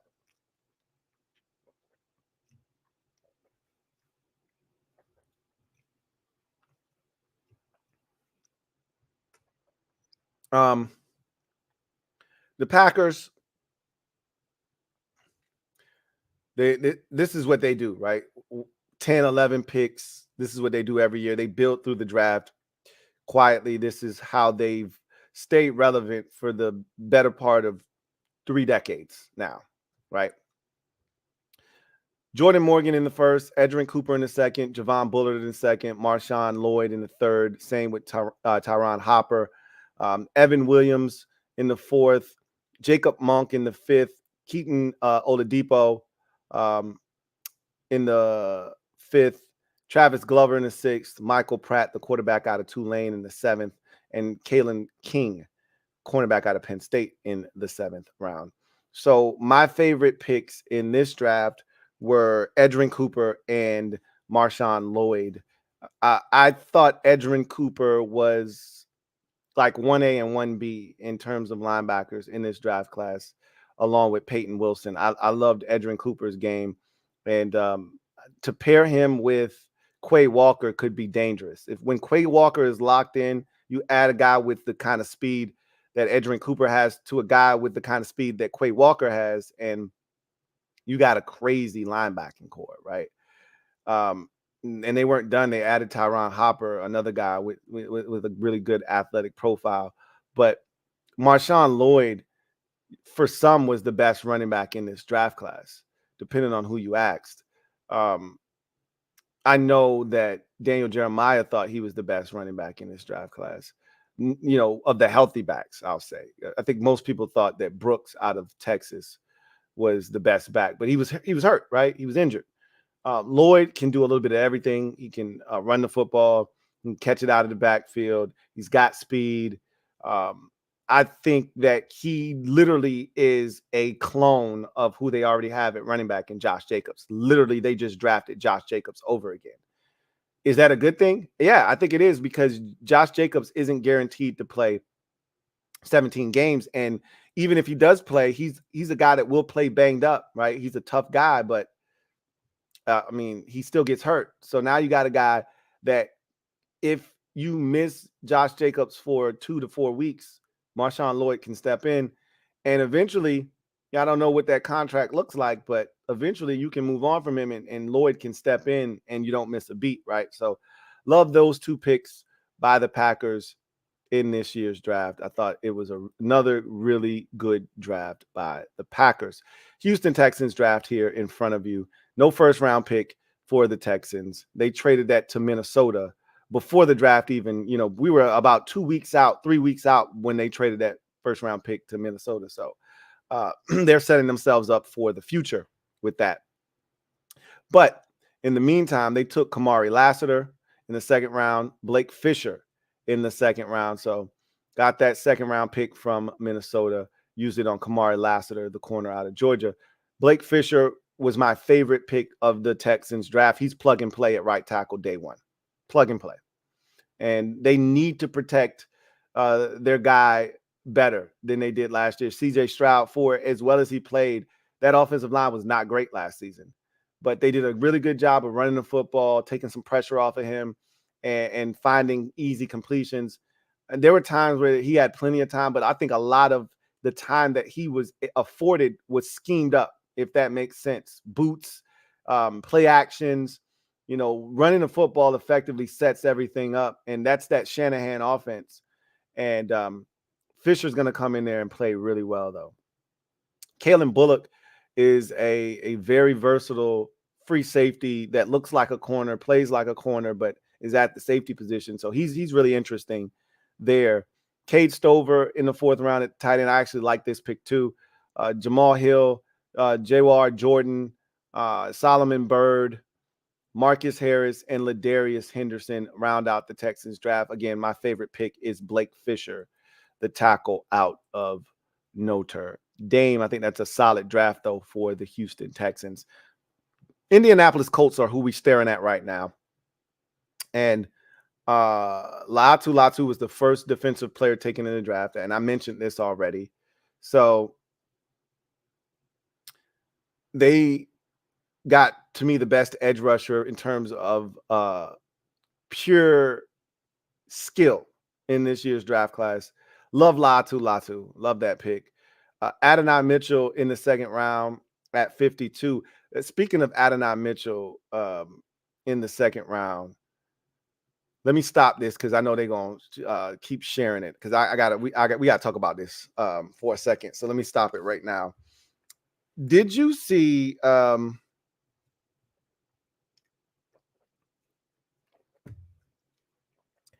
Colts GM Chris Ballard go to bat for Adonai Mitchell?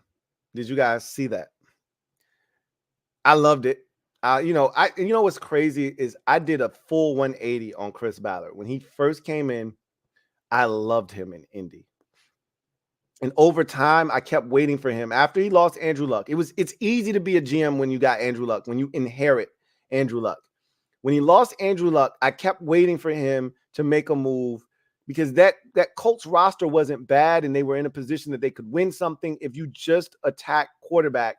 And they went through all these veterans. And at that time, I was saying, if you're going to keep parsing through these veteran quarterbacks, why not get a young guy that can learn from one of these dudes? And they tried, right? They got the kid from Washington, Jacob Eason. That didn't work. They got Sam Ellinger. That didn't work. So they tried to do we got a veteran, we got Phillip Rivers, or we got Carson Wentz, or we got Matt Ryan, and then we got a young guy behind him that can learn. But they kept taking those day three, the third or fourth round fringe guy, instead of take a second round or take a first round quarterback and say, you know what, we're gonna figure this shit out. And he didn't have the stones to do it. And I turned on him. And then I hated how he scapegoated, along with the owner, Jim Irsay, Carson Wentz for the failure in that 2022 season. And so at that point, I had enough, right? Or 2021 season. They blamed Carson Wentz for that 2021 season. So I'd had enough with him, because he was running away from quarterback, this, that, and the third. But Chris Ballard is a guy that, if nothing else, he stands for something. And I love that tirade that he had, where he goes off essentially, because I hate this too.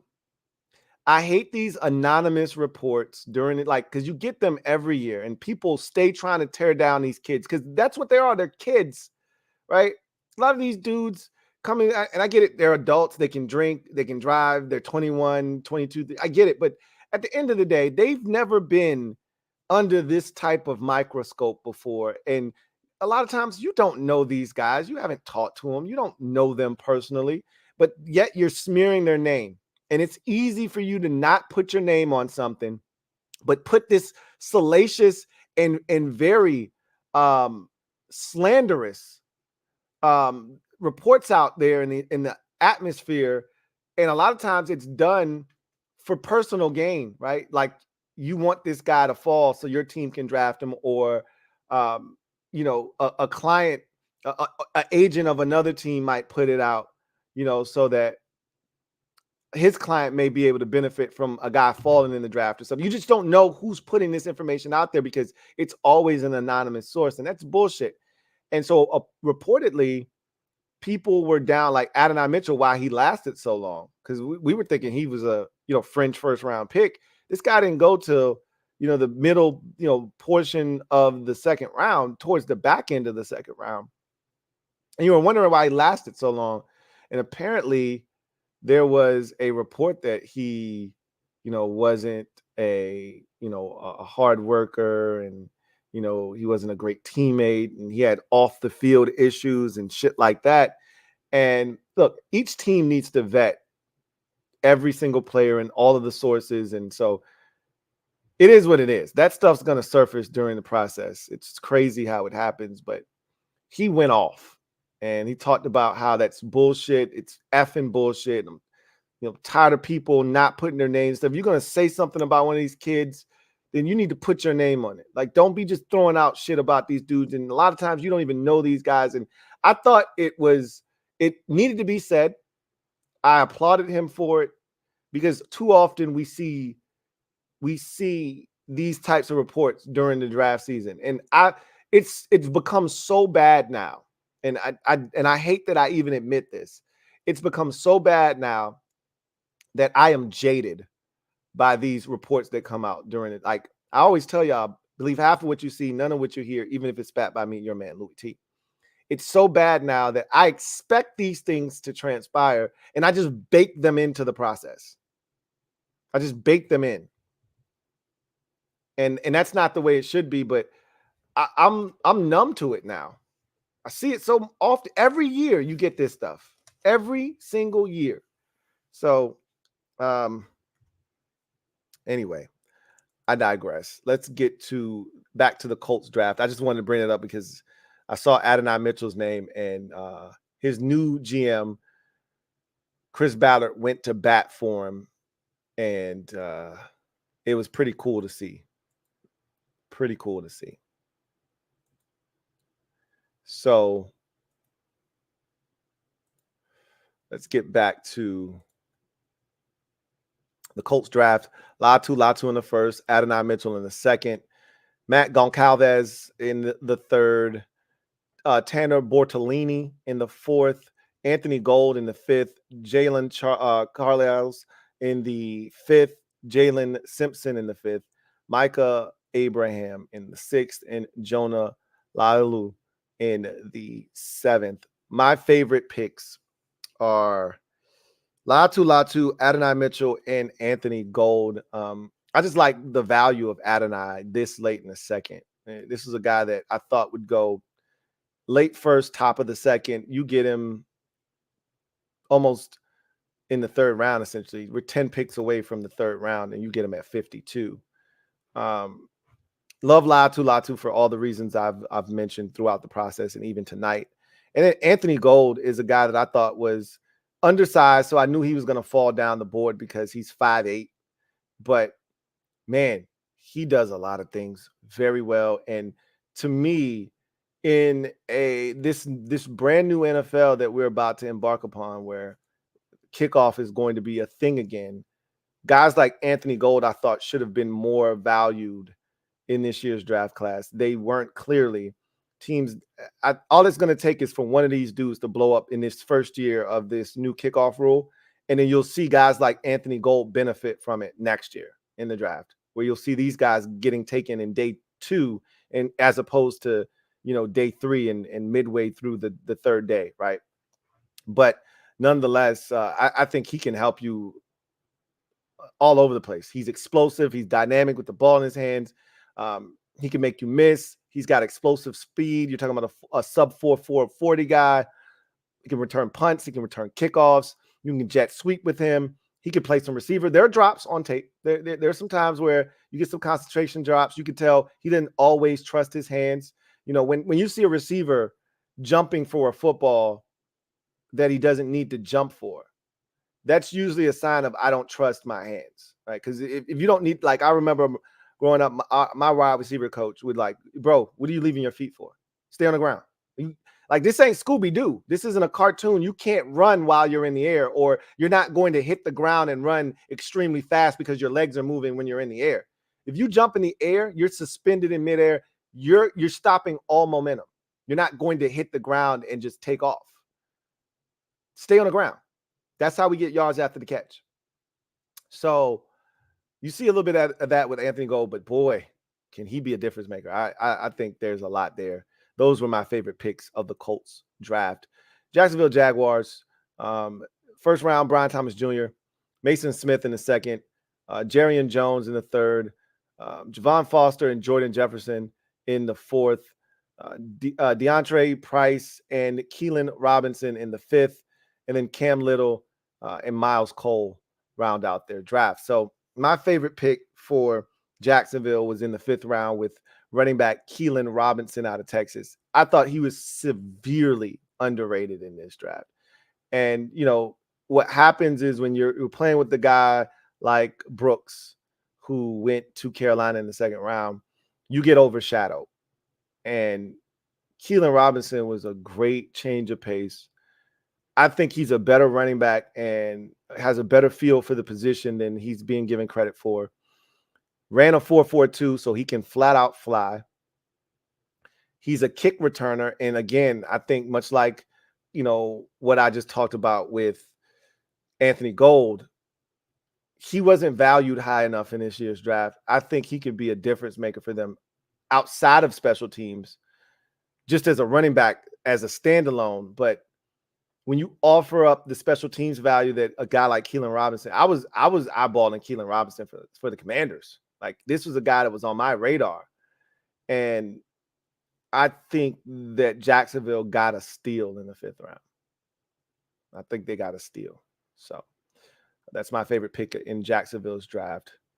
As we go to the Chiefs, I truly believe you would be hard-pressed to find a team that nailed the draft in their first three picks better than the Chiefs did. For what they are, who they are, and what they're trying to accomplish, I hate that teams continue to allow the Chiefs to do this shit here. Brett Veach is he's a wizard. So to trade up to get Xavier Worthy, like, as fans, we shouldn't be able to predict this shit this easy and have it happen. Most people had the Chiefs getting Xavier Worthy. I wanted to believe that somehow, some way, they wouldn't end up with Xavier Worthy. They ended up with Xavier Worthy. Kingsley Suamataia, really good fit. The only place I could have thought of that would be a better fit for him would be San Francisco, because he's a really good athlete. And in that Kyle Shanahan offense, I thought he could do wonders. But this Chiefs offense, he's going to do well there too, right? That's a great pick for them because they need offensive tackle help.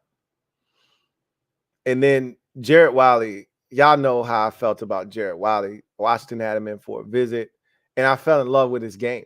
And I'm like, yo, he'd be the perfect number 2 tight end, you know, on the right team.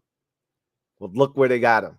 Like, he'll go in there and he'll be like the perfect backup to Travis Kelce, who just signed a massive 2-year extension in Kansas City. Yikes. Like, great. They went from not having enough weapons last year, and being on the ropes, to now taking, like, they got the mushroom when they got Hollywood Brown. They turned around and got the flower when they got Xavier Worthy. And now they added Jared Wiley, and it feels like they got the wing, you know, the cape, right? Now they got the cape. and they're flying and shit, like with Mario. Like, god damn it, man. I love all three of those first three picks. After that, they got Jaden Hicks, Hunter Norzad, Kamal Haddon, and then CJ Hansen to wrap up their draft. But I thought they crushed it in the first three picks. Crushed it.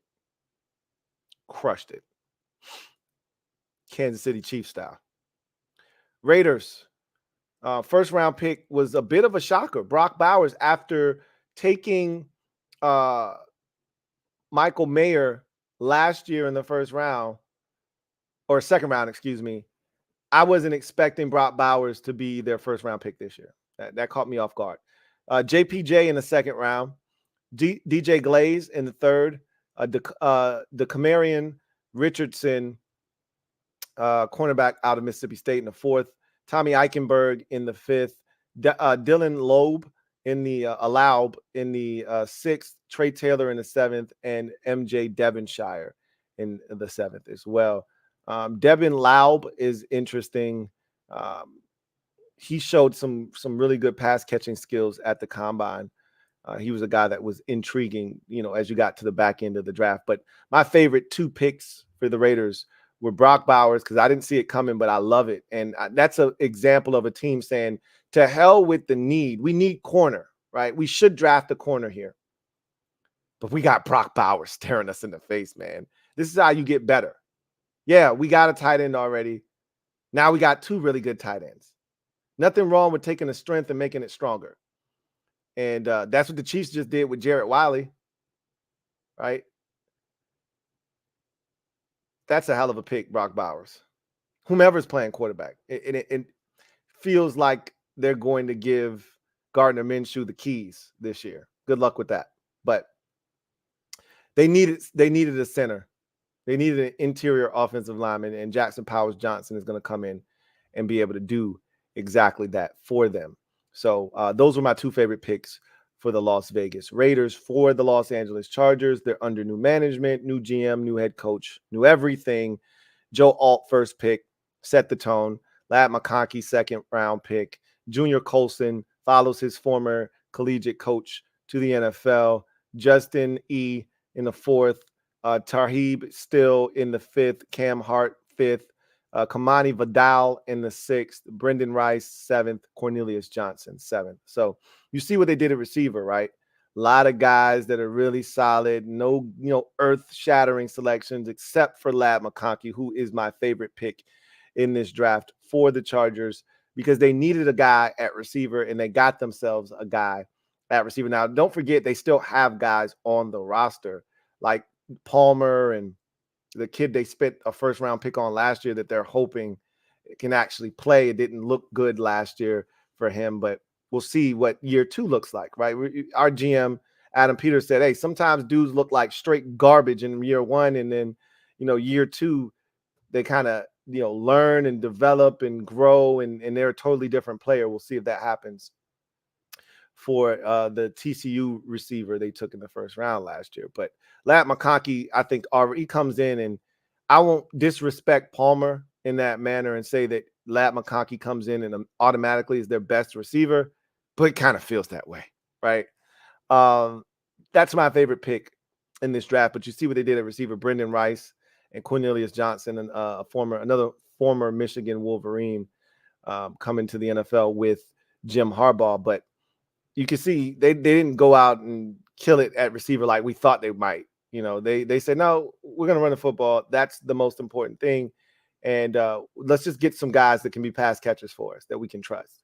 And that's what they went out and they got. But Ladd McConkey is my favorite pick for the Chargers. So now we get to the Los Angeles Rams. And Jarrett Verse was their first pick at 19. This is the first time the Rams had a first-round pick in 7 years. So they take an edge rusher, and then in the second round they took Braden Fisk, and you could see what the emphasis was early on in this draft. You're trying to replace what you can't, which is the loss of Aaron Donald, but you're trying to make sure you can get to the quarterback. Aaron Donald was such a big part of what they did defensively. You got to find a way to now manufacture pressure. And I love the two guys that they selected in the first 2 rounds. But my favorite pick of their draft is Braden Fisk. Y'all know how I feel about Braden Fisk. And I couldn't think of a better guy for them to select if you weren't going to spend their first round pick. And I think, if I'm not mistaken, your boy was already gone, right? I think he had gone maybe 1 or 2 picks prior to their selection in Byron Murphy. So if you're not going to take Murphy in the first round, and obviously we took a guy that I think they would have taken had he been available in Johnny Newton, Braden Fisk to me was the next best guy. Those were the 3 defensive tackles in this draft class to me. And after them, I thought it was a clear drop off. So I love this pick by the Rams. Blake Corum, am I tripping, or did they literally just draft the running back that they already had on their roster? The kid from Notre Dame, I don't know why I'm blanking on his name, who was ridiculous for them last year, but he got hurt. And when he wasn't in the lineup, the offense was different. When he was in the lineup, you could not stop the Rams offensively. They went off at the end of the year, and it kind of coincided with the running back going nuts towards the end. Kyron Williams, thank you, Alex.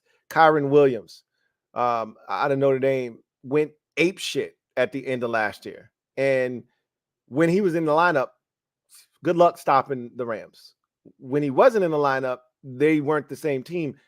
Did they not just draft the same guy in Blake Corum? I swear they're the same back. I swear it's a carbon copy. Now, I think Corum's a little bit faster. Okay, he's a lot faster than Kyron Williams. But Corum isn't a dynamic speed guy, but he's a smaller, more diminutive back, but he has a great feel for the position, good burst initially through the line of scrimmage, can catch it out of the backfield. I think they see him as an insurance policy for Kyron Williams. And take it a step further, they're probably not going to pay Kyron Williams, And so to alleviate the stress of that, you just take Blake Corum. He gets hurt this year, boom, Blake Corum steps in. You go down the road 2 more years, and now you got to pay him, and now you don't because you got Blake Corum. So that's what that feels like. Cameron Kitchens out of Miami, safety. Brennan Jackson, a guy that I thought was super underrated in this draft as an edge out of Washington State. Tyler Davis, defensive tackle. Joshua Carty, kicker. Jordan Whittingham, Texas wide receiver. Bo Limmer, center out of Arkansas. And KT Leviston, a guard out of K-State. The Rams usually do a really good job of finding guys that fit what it is they do. Like, you put some of these players that they've drafted over the years on other teams, and they suck.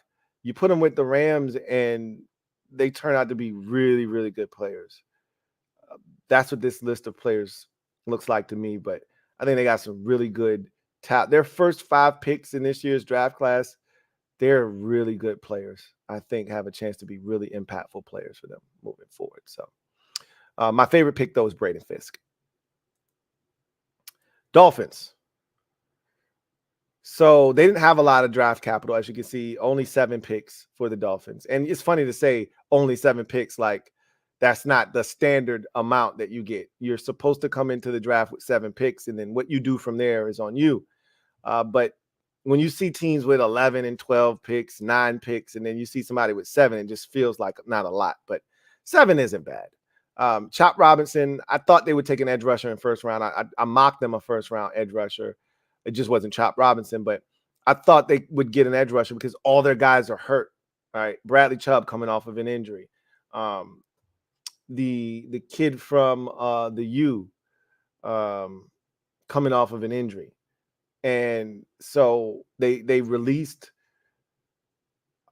the Emmanuel Agba, and they allowed Andrew Van Ginkel to leave in free agency. So they were pretty bare at edge. So it made sense that they went Chop Robinson in the first round. Patrick Paul in the second. Tackle gives them some a guy that they may be able to just plug in early on. If not, he can kind of get to where they need him to be and end up being in that lineup here shortly. Jalen Wright. This is the thing about the Dolphins, man. It pisses me off, but when teams understand who they are, this is what you do, right? Like, this is what I was trying to explain to Commanders fans. They don't need Jalen Wright. Do you know how much speed they already have at running back? Are you kidding me? They're already the fastest team in the NFL. And what did they do? They stayed true to who they are. They took a strength of theirs and made it stronger by adding the fastest running back in this year's draft class. Last year, they had the fastest running back in the draft class last year, and they took him. They already had one of the fastest players in the NFL at running back. He scored like 18 touchdowns last year, and they still took a running back who's the fastest running back in this year's draft class. Know who you are, know your strengths, make them stronger. Why not? Muhammad Kamara, I talked about not having edge rushers that were healthy. They loaded up on edge rushers. They needed to. So I love this pick here in the 5th round. Malik Washington, receiver out of Virginia. He's one of my favorite players in this draft. He's 5'8". That's why he's here in the 6th round. But I love him. Patrick McMorris and Taj Washington are the final 2 picks. So for me, Jalen Wright, Muhammad Kamara, and Malik Washington, these mid-round picks, 4th, 5th, and 6th round, all love them. Love all 3 of them. Those are my favorite picks. Only 7 selections. I say only very loosely. I thought the Dolphins got a lot done with their 7 picks. This was fantastic work.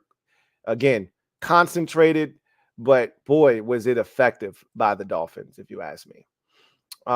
Vikings. So J.J. McCarthy in the 1st, moved up 1 spot and got him. Dallas Turner in the 1st, didn't have a 2nd or 3rd. Took Kyrie Jackson, cornerback out of Oregon in the 4th. Didn't have a 5th, but had 2 6s, Walter Rouse and Will Ricard out of Alabama. And then had 2 7th rounders, Michael Juergens and Levi Drake Rodriguez. So they had 7 picks as well. It just feels different for some reason. It felt different in Miami. That this is the same 7 picks. It's a little different how they're dispersed, but same thing. Anyway, my favorite pick was J.J. McCarthy here because you didn't have to do much to get him, right? Your initial plan was to go up and try to get Drake May. Obviously, that was foiled, and you knew that it was going to take a lot, and you weren't willing. Because I think New England, what they essentially said is, yeah, we want both your first this year, and we want a first next year. And the Vikings are like, bro, that's why we went and got the other first round this year. We're not trying to give you a first rounder next year. We'll give you a 3rd rounder next year. We're not giving you a first rounder. We like, go look at the points chart. They're like, New England's like, I don't give a shit about the points chart. You asking me to pass up an opportunity to select the franchise quarterback so that you can select the franchise quarterback. That's going to cost you more than the chart can say, right? And the Vikings just weren't comfortable parting ways with an additional first outside of the 2 that they had this year. And so they're like, you know what? We're just going to roll the dice. And they felt like, okay, we talked ourselves into Michael Penix Jr. and we good on McCarthy. Either one of those dudes. And they thought they would be able to sit at 11. And then when Penix got taken at 8, it changed everything for them. They had to get aggressive and go up at 10. And they got their guy. And I think it was the right thing to do. Don't be like the Raiders and just kind of sit around and wait, twiddling your thumbs. And again, if you don't love a guy, then don't, give up stuff to go get a guy that you think is okay. He's not great. So in the case of the Raiders, they might not have loved any of these quarterbacks other than Jaden Daniels. That was the guy that they truly wanted. And once they couldn't get him, they was like, hey, if somebody fall in our lap, cool, but we're not going up. But that's the Raiders' issue. Like, don't be them. Go get your guy. And they did go get J.J. McCarthy. And we can say what we want about McCarthy. He's not one of the first 3 quarterbacks. He's not them from a talent perspective, from an upside perspective.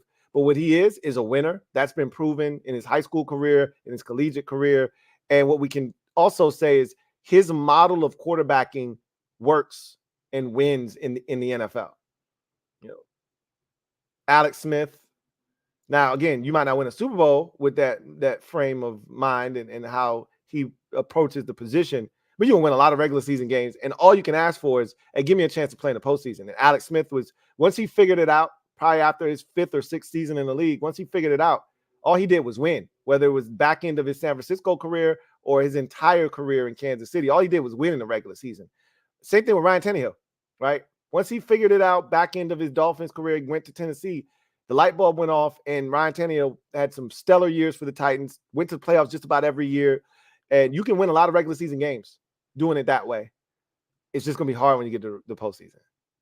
But I love that they got their guy. Go get your guy, man. Don't sit there and wait and hope that everything falls into your lap. Go get your dude. Patriots, Drake May in the first round, Jalen Polk in the second round, Caden Wallace in the third round, Layden Robinson and Javon Baker, both 4th round picks. 2 6s, Marcellus Dial and Joe Milton the third. And then in the 7th round, Jaheim Bell was the pick. So first of all, let's talk about this. Let me stop this for a second so we can talk about this. I had said that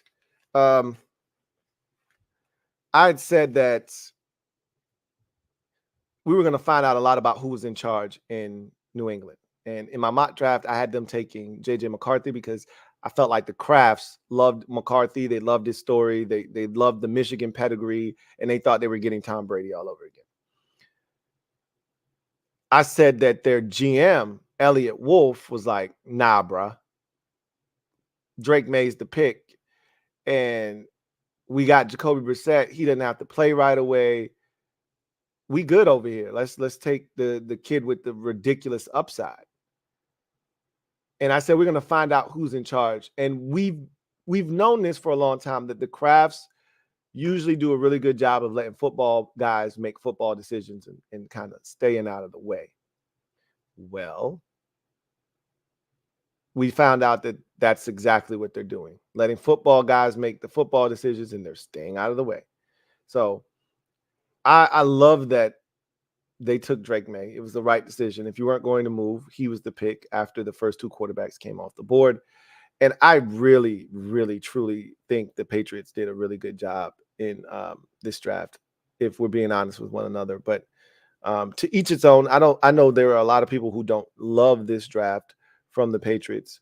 I was not one of them. I thought they did a fantastic job with this draft of getting football players that I think can impact them not only now, other than Drake May, now, but also into the future. So let's take a look at this Patriots draft.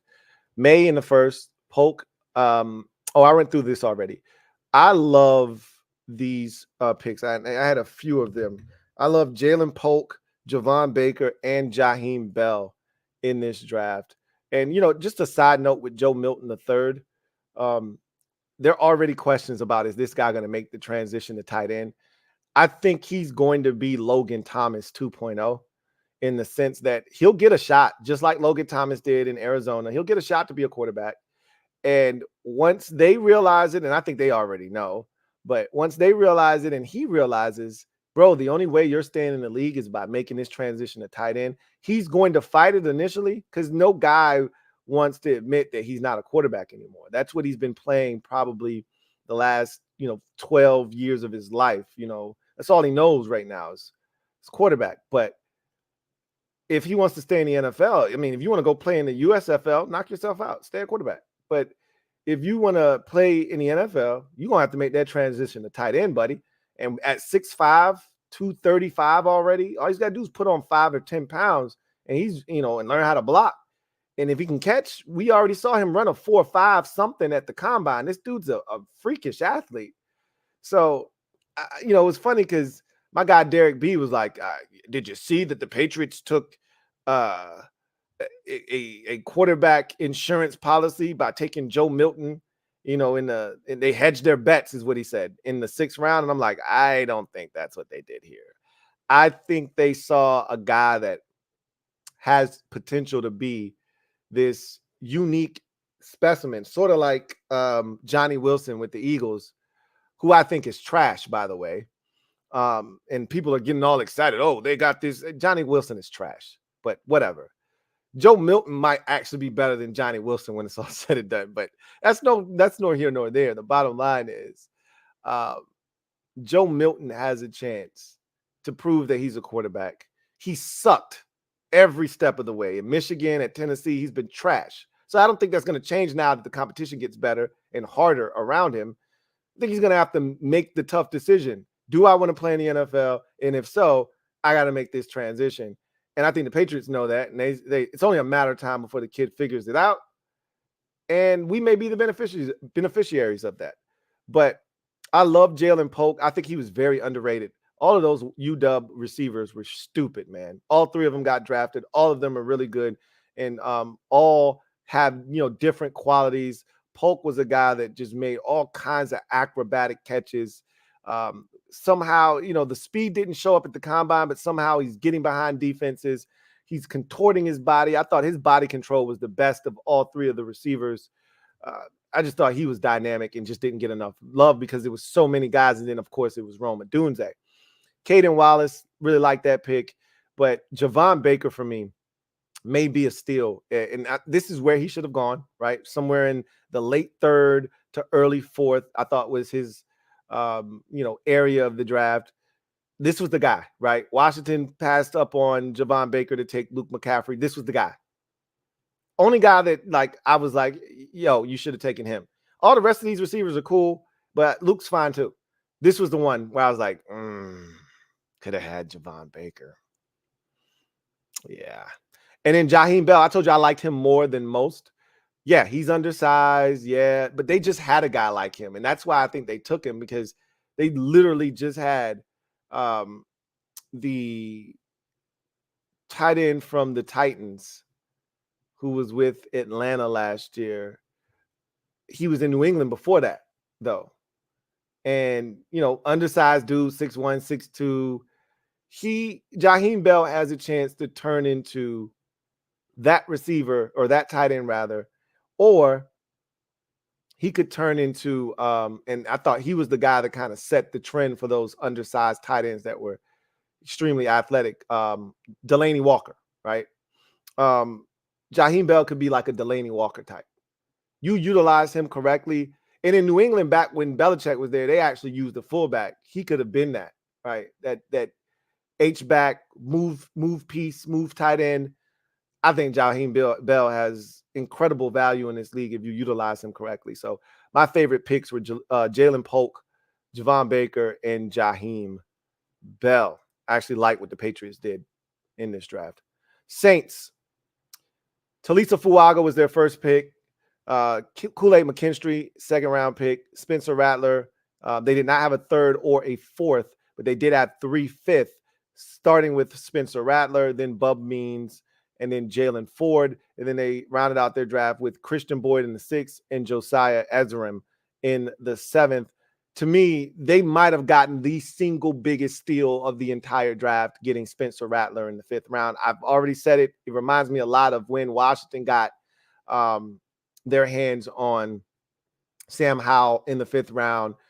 And Rattler, to me, just like I said back in 2022 with Sam Howell, was the X factor of this draft class at the quarterback position.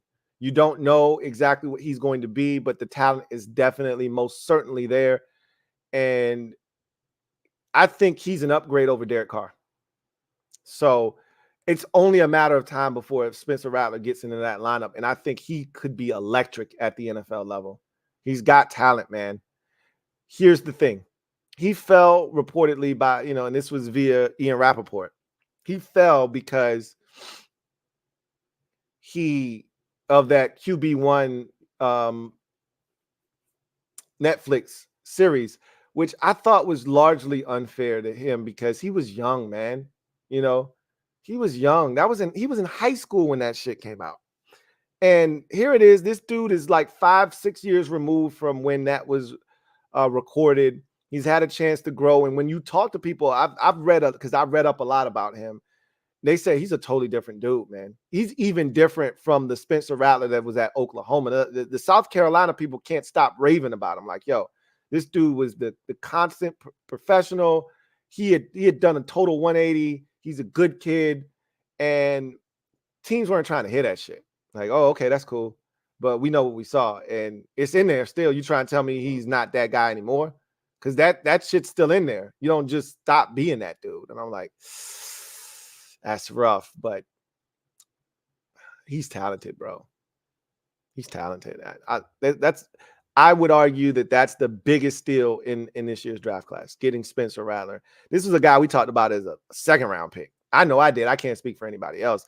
I figured he'd go in the second. To have him go in the fifth, highway robbery if you're the Saints.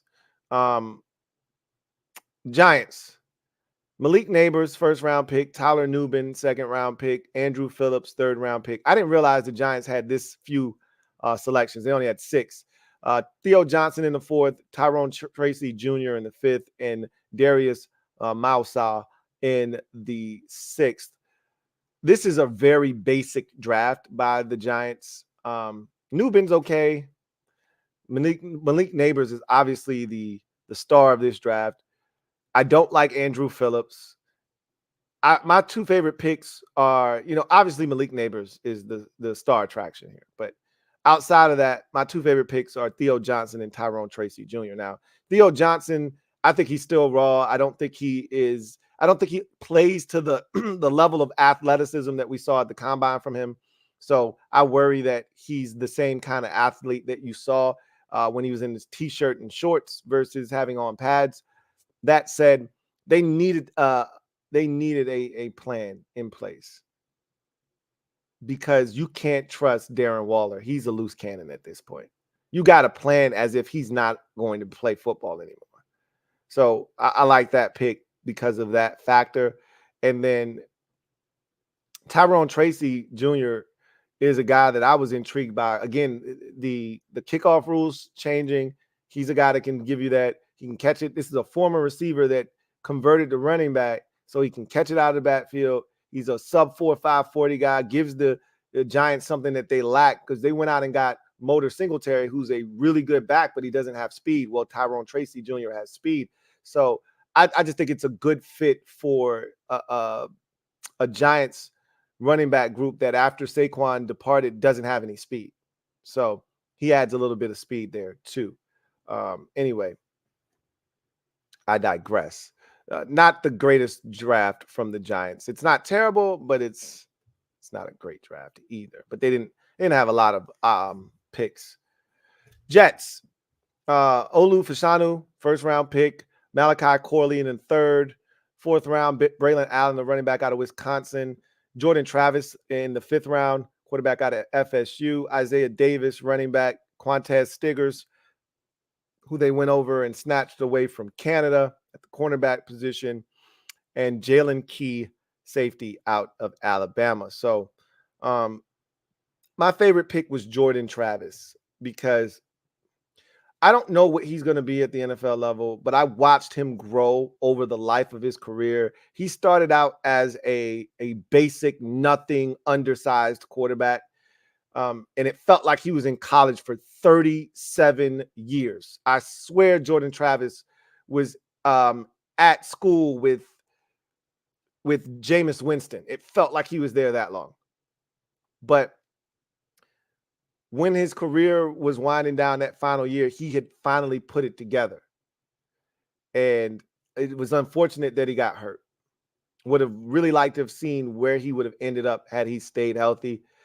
Obviously, the size is an issue, but I think similar to what we thought the situation with Aaron Rodgers would have been for Zach Wilson last year, I think it could be for Jordan Travis. So I'm intrigued by that pick. Also, Malachi Corley. So those were the 2 for me that stood out. Corley is a guy you can just get it to, and he can make something happen.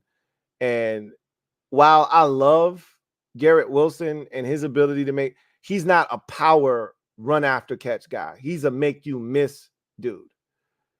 Corley is a physical guy that you can get it to. And I think that's going to add a dimension to that Jets offense, So I like that pick for them as well. Eagles. universally, they've been praised, lauded, and praised for their draft.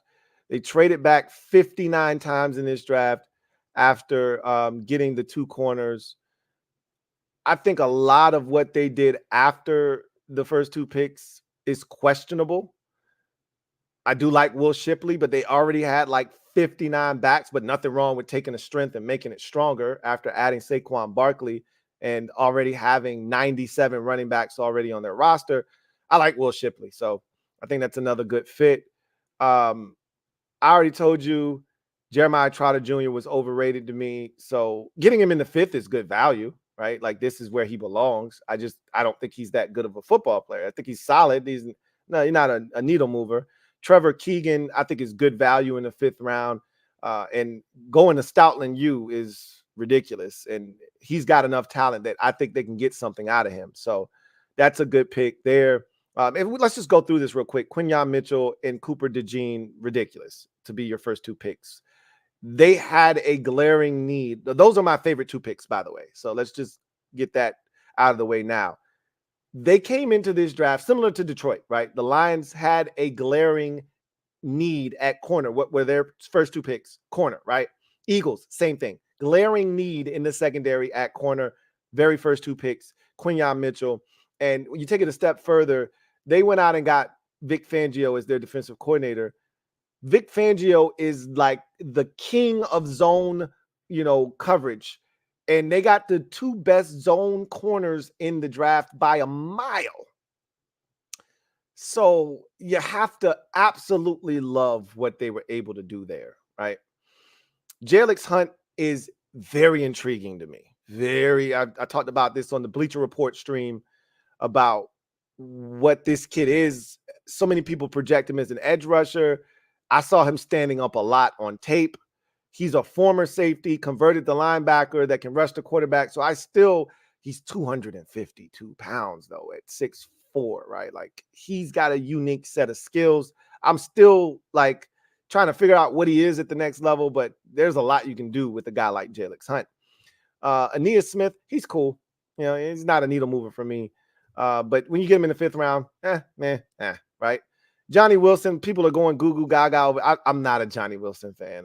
I'm kind of more in line with Steve Smith, who like this dude can't even chew bubble gum and walk at the same time. Johnny Wilson is trash, right? And so many people are like, oh man, like Commanders fans wanted this dude.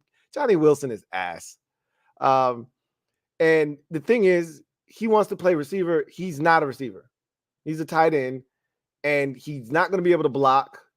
And so you're going to have to try to convert him. And the Eagles do this every other year. They took the quarterback like 2 years ago from like Toledo and tried to convert him to tight end, and that shit didn't work. I actually liked him though, but he just couldn't stay healthy and it didn't work. They stay trying to convert dudes. This is their next project. Good luck. You're going to need it. And then Dylan McMahon at center out of NC State. It's a good draft, though. I mean, who are we kidding? You get those two corners at the top. Jalen Hunt is very interesting. Will Shipley, I like a lot. Trotter, good value where you got him at linebacker. Keegan going to Stoutland U. I think he's going to end up being really good for them. This is a good draft, man. Who are we kidding? But my favorite pick are the two corners at the top. I mean, that was their biggest need coming in. They addressed it in a major way. How can you not like that? Steelers, I think most people felt like they won the draft. So when you talk about who got rave reviews with what they were able to accomplish, it's the Steelers. How can you not like what they did? So one of my favorite tackles in the draft, Troy Fautanu, first round. Second round, Zach Frazier, people thought he could go in the first round to Detroit. And if Detroit didn't need corners, I guarantee you they would have taken him. But they needed corner and they couldn't bypass it. They had to take it because this was not a great cornerback draft class. So you couldn't say, oh, I'll just come back and get the corner in the second round. You had to take the corner in the first round. And so the Steelers needed a center, but they couldn't pass up on center. They would have taken a center if no tackles were there. But you had a feeling a tackle would fall in their lap. Now, no one could have predicted 6 quarterbacks going in the first 12 picks, but you knew 4 or 5 could go, definitely.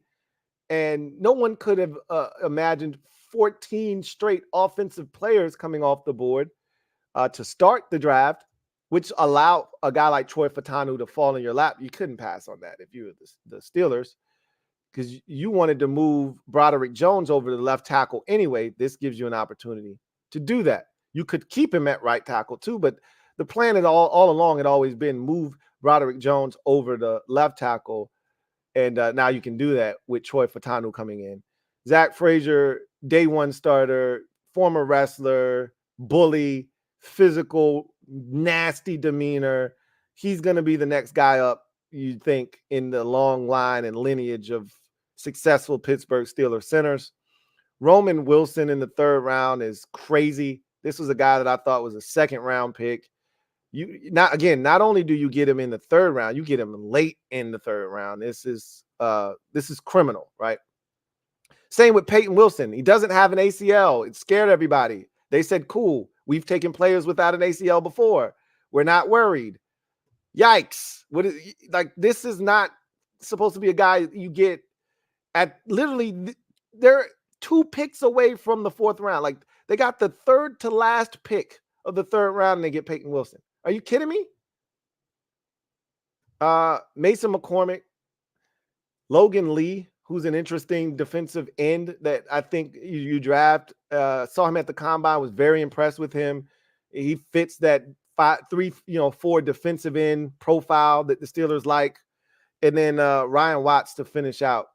The first 4 picks, crazy. Logan Lee is a guy that could have rotational depth for you on the D-line. Mason McCormick is a guy that can come in and help you. This is a crazy draft. It's a crazy draft. Like, it is what it is, man. They really did some good things, did the Pittsburgh Steelers. 49ers. Oh, and my favorite picks for that draft, as you could imagine, Fautanu, Frazier, Wilson, and Wilson. So pretty much their entire draft, almost.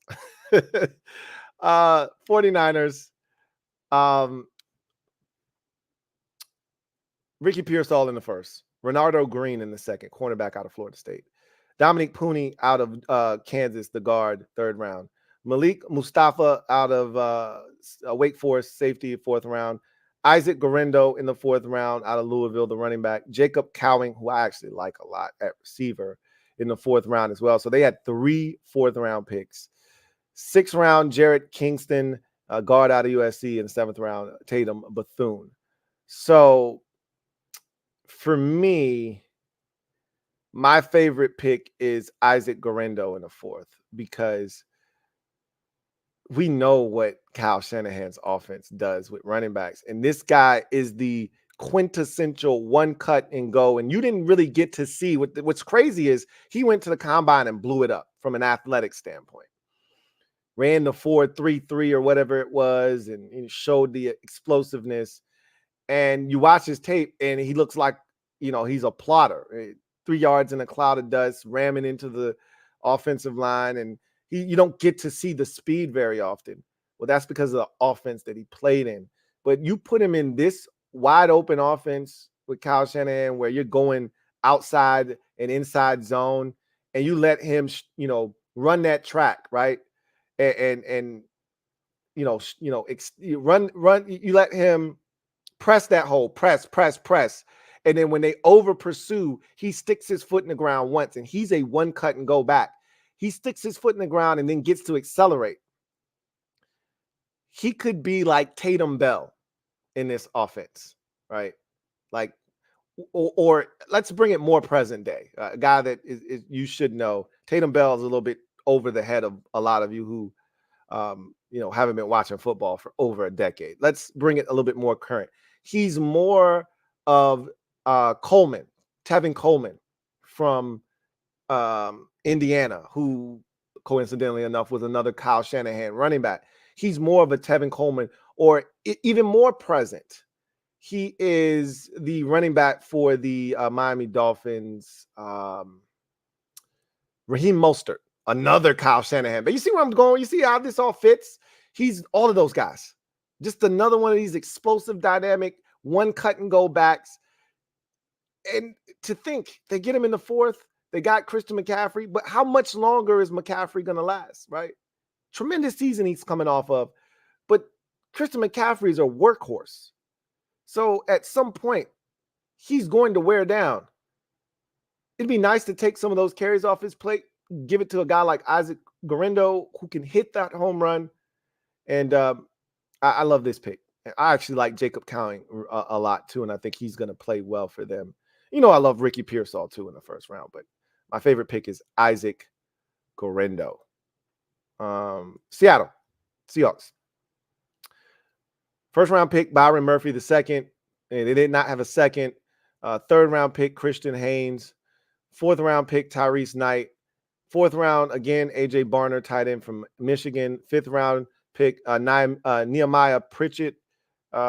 Sixth rounder, they had three of them. Satua, L, DJ James, and Michael Jarrell. So looking at this draft for Seattle. So let me first say this, because I didn't realize it until I like looking at it right now.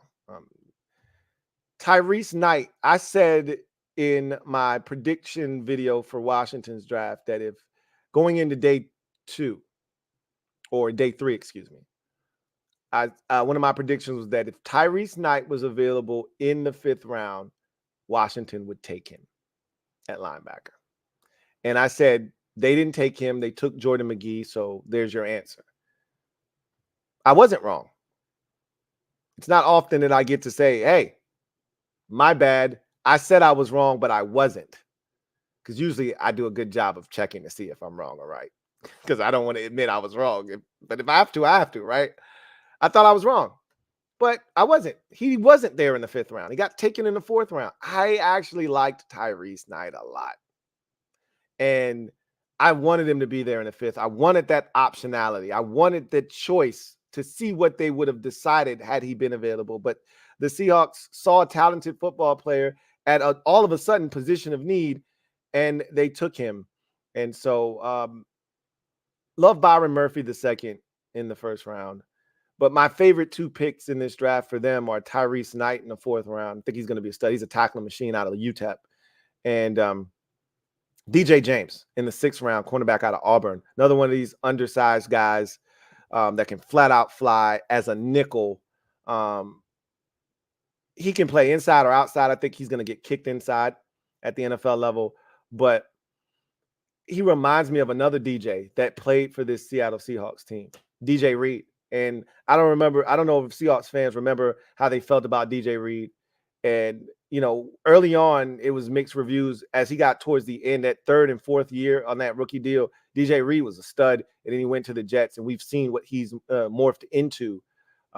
He might have even had a cup of tea with the 49ers. I feel like he might have went to the 49ers for a year, but we've seen what DJ Reed has morphed into. And I saw it in Seattle. And I think you're going to get a similar type of play out of DJ James. So Tyrese Knight and DJ James, a couple of defenders taken on day 3, are my favorite picks of their draft. Obviously, I love Byron Murphy the second.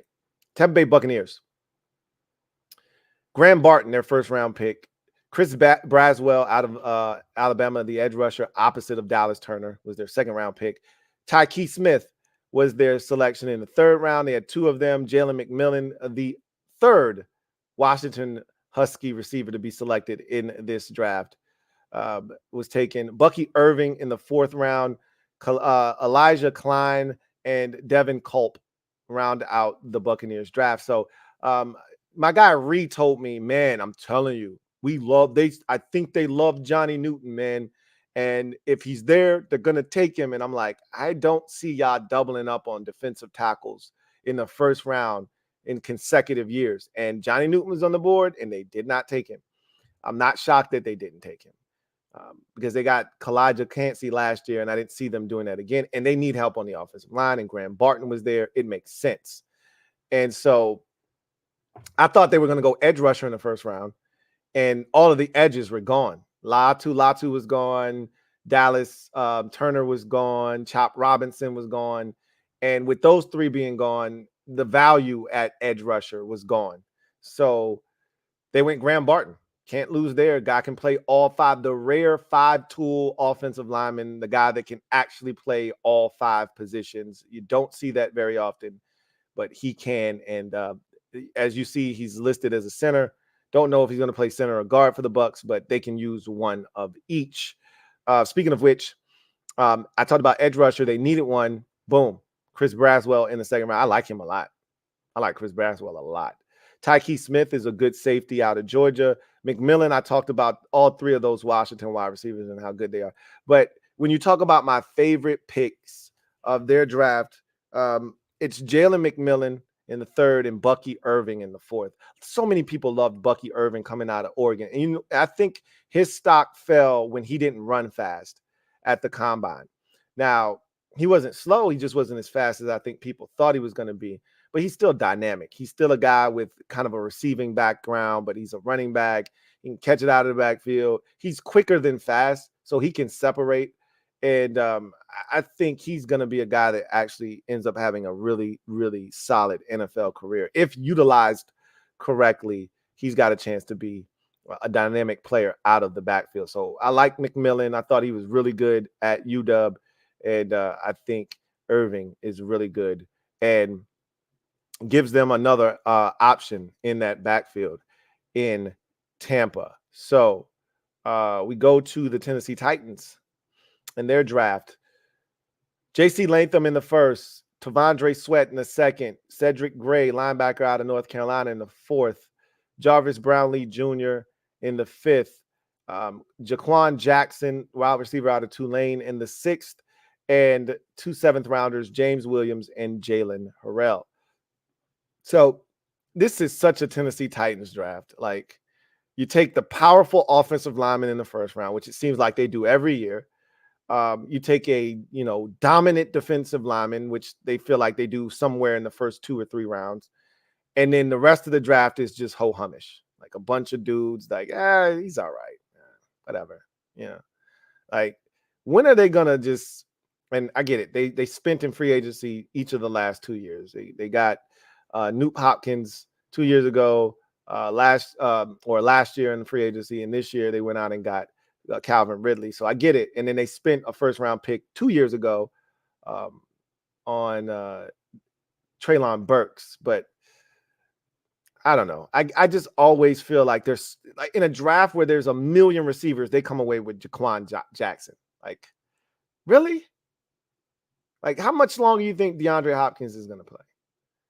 Clearly, Treylon Burks stinks. What are we doing here, man? You couldn't come away with a better receiver than Jaquan Jackson in the 6th round? But again, I get it. Wasn't as high a priority on your list. But, bro, with all the receivers, you got to come away with a better player than that, man. But that's what they do. And that's why their offense looks the way it looks every year, if you ask me. But my favorite pick is Tavondre Sweat. Look, he had the DUI. And some people thought that was going to drop him down the board. I was like, bullshit. I don't know the kid. I don't know if this is a sign of things to come, if he's the kind of kid that you got to watch and worry about. I know the weight fluctuates with him, and that's something you do have to keep a watchful eye on. But this dude's dominant, bro. And he is a specialized player, meaning he's got a specific niche he carves out for himself on an NFL defense. You can't run at him. You can't double team him and move him. And if you give him a single guy to block him, he's going to destroy that guy one-on-one. Push him back, blow up a run play, collapse the pocket. There's a place in the NFL for guys like him. And you put him next to Jeffrey Simmons, big Jeff Simmons. As my guy likes to say, MJ likes to say, I don't know, like, how you deal with that. Can't double team both of them. I just love that pick for them. Love that pick for them. So then you get to the Washington Commanders, the final team here that we'll look at. And they took Jaden Daniels in the first round, Jerzan Newton in the second round. Same with Mike Sainristil, and Ben Sinnott. So 3 second-round picks, 2 third-round selections, guard / tackle, offensive lineman, we'll call him. Brandon Coleman out of TCU. Luke McCaffrey, wide receiver out of Rice. 5th round, they had 2 of those. Jordan McGee, linebacker at Temple. Dominic Hampton, safety out of Washington. And in the 7th round, they took Javonte John Baptiste, edge rusher out of Notre Dame. So this one is a no-brainer for me. The first 2 second rounders were ridiculous. Johnny Newton and Mike Sainristil were guys that were among the best at their positions. You could argue that their first 4 picks featured players that were among the best at their respective positions. Jaden Daniels, some would argue, was the best quarterback in this draft class. I think he was the second best. If you're looking to win right now, we're talking upside. He's the 3rd best quarterback in this draft. But if you're talking about the highest floor, it's Jaden Daniels in this draft, right? And if you're talking athletic profile, clearly he's the number 1 guy. But he's the number 2. I think most people, he's the number 2 quarterback. Jerzan Newton, to me, is the second best defensive tackle in this year's draft class, behind Byron Newton, the second, or Byron Murphy, the second. And he went second off the board. He was a first-round pick. Again, and I've said this a million times, so I don't want to sound like a broken record, but in a normal draft where 8 tackles and 6 quarterbacks don't come off the board, he's a first-round pick. We got spillage to fall right into our lap, and it couldn't have happened any better. And then Mikey Sainristil is the best nickel corner in the draft. So those are my 2 favorite picks of this draft class. And if you're a Commanders fan, you should be excited about getting, the type of talent they were able to get in the first 2 rounds. And then, you look at the 2 third round picks, and we'll see, right? We'll see about Brandon Coleman. I like Luke McCaffrey. I still think they should have drafted Javon Baker, but that's nor here nor there. And I love what they did at the back end of the draft. So solid, really, really good draft by the Commanders. But the 2 that stick out like a sore thumb after Jaden Daniels is Johnny Newton and Mikey Sainristil. So that's the draft in a nutshell. I know it was going to be long and a lot. Let's get to social media maneuvers. I'm a midnight marauder. Y'all know what it is. So let's get to the comment section and see what you guys have to say about what Washington was able to do. So you know what it is. If you're out there, you want your comment read on the air, use the hashtag LouieTLive to have your comment read if it is pertinent. But to jump straight to the front of the line, Super Chats are the way to do that. And I'm going to be honest with you, we've already been here for 2 hours and 30 minutes. So not going to get to a lot of hashtags today. That was just going to be the nature of today's episode because of how long-winded I knew I was going to be and the nature of what we were talking about. If you want your comment read, you're going to probably have to Super Chat today. I'm going to just be honest with you. So with that said, let's get to the comment section. And we start with John Perez, my guy, JP. Thank you for the Super Chat. Greatly appreciate you. Thank you for being a member of the MOBB, who writes, next year's QB class looks so blah. Shedeur Sanders, Quinn Ewers, Carson Beck, it's not all that good. So I'm glad we got our quarterback when we did. It's easy to say that now because there's always 1 or 2 guys that come out of nowhere that come off the pace that end up being, really good quarterbacks, during that process and end up getting, a lot of push. So you can't say that. Like Joe Burrow wasn't first number 1 overall pick going into that offseason. He was a 3rd round pick. And we saw the year he turned in, and he ultimately ended up being the number 1 overall pick. Jaden Daniels going into the draft, going into the season, was not a 1st round pick. He wasn't even a 2nd round pick. He was probably more like a 3rd round pick. Our general manager told him to go back to school, that he was a 5th round pick. had he come out last year. So you can't say that, right? And then he has the season that he had, wins the Heisman Trophy, and is the number 2 overall pick. You don't know if there's going to be a guy like that somewhere. Like, do you know how many people were slobbing on the knob of the Duke quarterback early this season? They beat Clemson in like the first or second game of the year, and people were trying to hype this dude up. And I was like, this dude stinks, right? I forgot his name. He wasn't good, right? He transferred to Notre Dame. He might end up tearing shit up this year and end up being really good and end up being a top, 2 or 3 quarterback in the draft class because people liked him last year. So you don't know, right? We don't know. If it's just those 3 quarterbacks, then yes, because I'm not a big Carson Beck fan, at Georgia. Quinn Ewers, yeah. It would have been interesting to see if he would have come out this year, where he would have ended up. I would have been interested to see that. He went back to school for 1 more year. We'll see how that works out for him. But Shedeur is clearly the cream of the crop there right now. I think he's got faults with him too, right? That he needs to clean up. He took way too many sacks last year. So I want to see him clean up some of the bad habits that I think he's creating or has created for himself at Colorado. But he's definitely a talent. And as you can see, his dad is Deion Sanders. So with that comes a little bit of baggage. So anyway, I'm glad we got our quarterback when we did too. But I think anybody that was looking for a quarterback wanted to get him this year because it was just a better draft class of quarterbacks. Six in the first round. I just had a podcast last week talking about this was the best draft class of quarterbacks since. And I said, you probably got to go all the way back to 83. Somebody said 2004.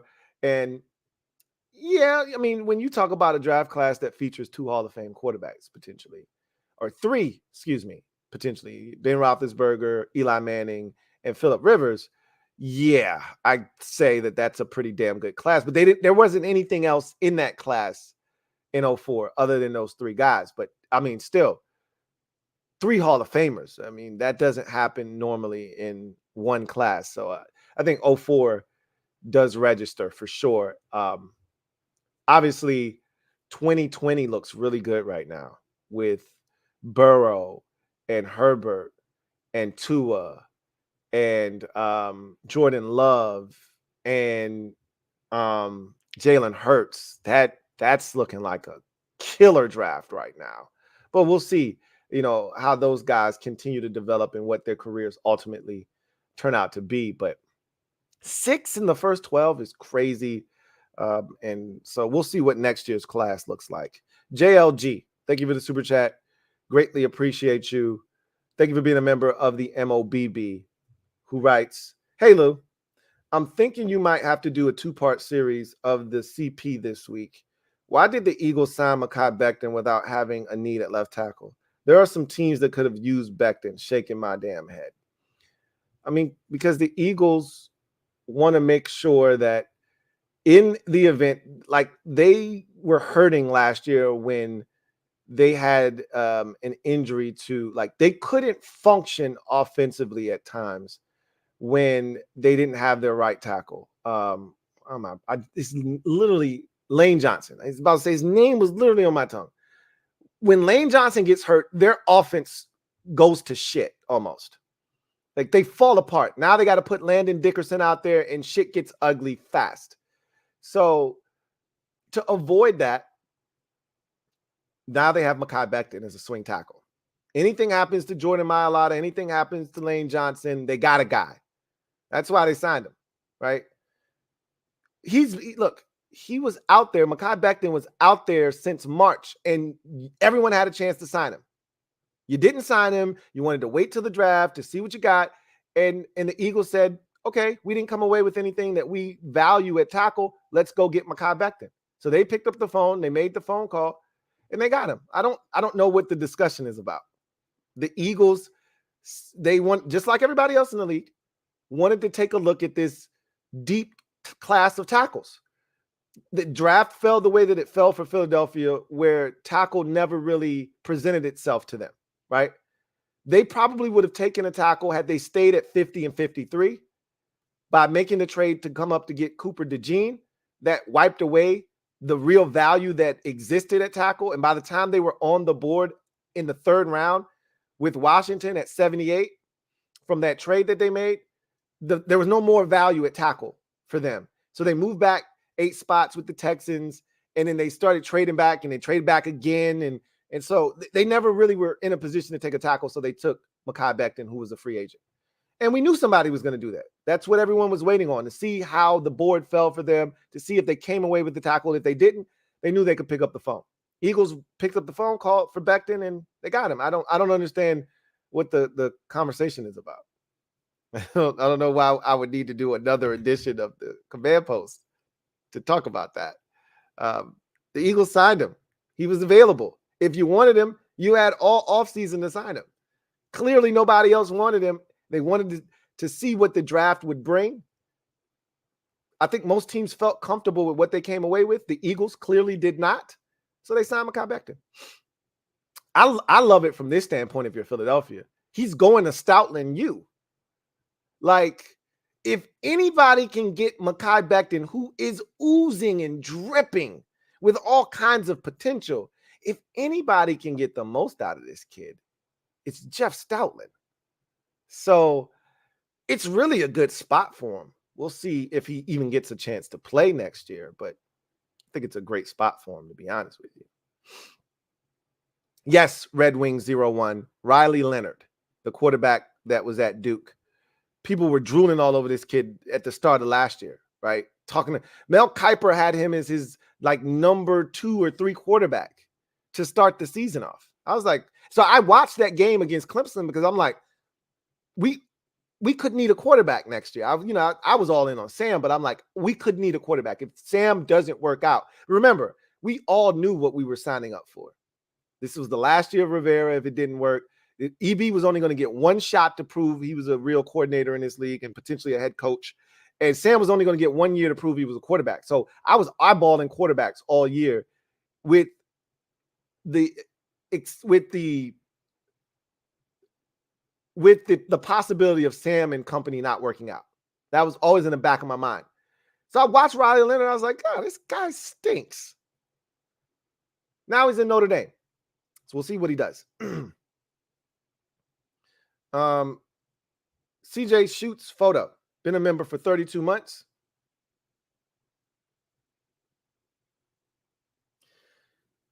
Who writes, kick tires, 1 year lease on David Bakhtiari, please.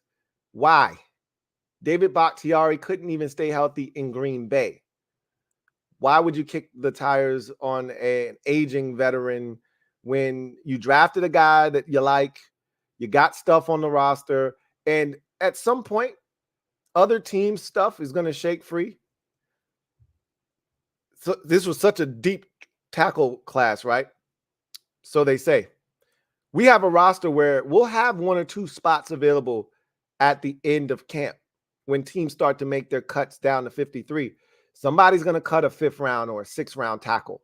If you like them, you sign them, right? You don't need to do any, like, I get it, the need to want to protect Jaden Daniels as if this line is so bad and it's destitute. You guys are overreacting. David Bakhtiari doesn't help you. He can't even stay healthy. He's like literally on his NFL deathbed. So I'm good. I'll pass. JP, thank you for the super chat. Greatly appreciate you. Double up. Thank you for doubling up. Who writes, does this quarterback class have the potential to be the best class of all time? I mean, 6 win in the first round. So they're off to a good start. But again, that doesn't mean anything. 83 is largely regarded as the greatest quarterback class of all time. Again, 04 is going to have 3 Hall of Fame quarterbacks, I believe, when it's all said and done. But the depth of the 83 class, I think, is going to win out.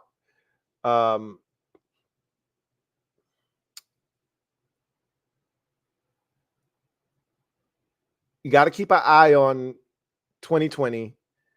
And then, obviously, 5 or 6 years down the road, we'll be able to look back on this draft class and figure out where they fit. history says that this isn't going to be the best draft class of quarterbacks. History says that only one or two, possibly three of these guys are going to work. But the likelihood is only one or two of them are going to pan out. That's what history says. You're hoping it's more like 2020, where almost all of those dudes worked out. That's what you're hoping. I honestly, I don't care about anybody else's quarterback. I just care about the guy that got drafted number 2 overall. I just want that guy to work out. Everybody else's quarterback has nothing to do with me. I just want to make sure the guy that was drafted 2nd overall ends up being a stud. So we'll see what happens. Mr. Pink, thank you for the super chat. Greatly appreciate you. Thank you for being a member of the MOBB, who writes, did you watch the Quiznos commercial yet? No. I don't even know what Quiznos commercial you're referring to. I do know that my guy, Kevin, the PRF, and I think I said this at the top of the show, he sent me a message. He DM'd me and talked about a conversation that he had with a buddy of his who used to work in one of the offices for Quiznos. And he kind of talked about their demise. I want to share that with you guys because I was wondering what happened to Quiznos, and now I know. But we'll do that on another show. We don't have to do that today. I think we can do that on Wednesday. Kevin, the PRF, thank you for the super chat. Greatly, or thank you for being a member of the MOBB. You hit your 2-year mark. Salute to you. Who writes, so let's go ahead and figure out what ring chasers are going to team up in San Antonio. Well, look, that kid's got a bright future, right? We're talking about Wemby. But by no means are we already in the process of chasing a ring yet. So we're not there yet. The San Antonio Spurs are going to get a high draft pick. We'll see what they do there. If they somehow come away with, the first pick in the draft and they get that overseas kid that they're all saying is like Trip again, all over again, like, Jaren Jackson Jr. all over again. And they team those two up and they start making some noise, then you could see a situation where, all right, like, first of all, it's San Antonio. Like, the reason it is imperative that the Spurs draft well, and that's what won them ring, is because nobody's going to San Antonio in free agency unless you get to the point where the team and the roster is already set and you just need a couple of role players. But nobody's willingly saying, hey, let's pack our shit and go to San Antonio. Like, that's a small market team. Small market teams in the NBA have to draft well. Like the Memphis Grizzlies, we have to draft well. Free agents aren't coming to Memphis. Now, it changes a little bit when you get a superstar, but even that guy has to recruit. I mean, hell, think about OKC, right? Who the hell wants to go to Oklahoma City? Nobody, all right? Kevin Durant got the hell out of there as fast as he could. Same with James Harden. And the only guy that stuck around, he recruited Paul George, and Paul was like, bro, I can't do this shit, man. I tried. This was fun, but I can't do this. And he got the hell out of there, right? And so, bro, OKC has to draft well. Memphis has to draft well. San Antonio has to draft well. So I don't see, anybody teaming up to go to San Antonio. Guys team up to go to LA. Guys team up to go to New York. Guys team up to go to Miami. Guys don't team up to go to San Antonio. Guys don't team up to go to Utah. Devin Booker's been trying to recruit guys for years to come to Phoenix. He finally gets 2 guys to come, and the roster's shit. It's hard, man. It's tough. At least Phoenix is a little bit more of a big city, right? You're not getting anybody teaming up going to San Antonio. Sean Moore, thank you for the super chat. Greatly appreciate you. Sean Moore writes, way off P. You talking about playoff P?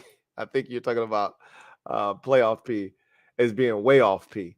Look, before this year, I hadn't seen playoff P, like I said, for like 5 or 6 years. So yeah, you probably could call him way off P. But anyway, I digress.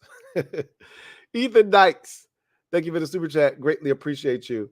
Ethan writes, did you see Xavier Legette's presser? Holy cow. Boy, that accent. By the way, what role do you see for Quan now and any UDFAs that you're intrigued by? I'll be doing a UDFA video tomorrow. So hang tight. I'll put that out tomorrow. We'll probably discuss it more on Thursday when we go live, but I'll put out a video tomorrow of the UDFAs. No, I didn't see Xavier Legette's presser, but I had heard, remember Rio was joking about how country he was, called him Bubba Gump and all kinds of stuff. We knew he was, very country, heavy, twang to his accent. I'm not shocked. I didn't hear him. And when I hear him, I won't be shocked because I've already been prepared by all of you telling me just how heavy and thick his accent is. So yeah, he's a country bumpkin.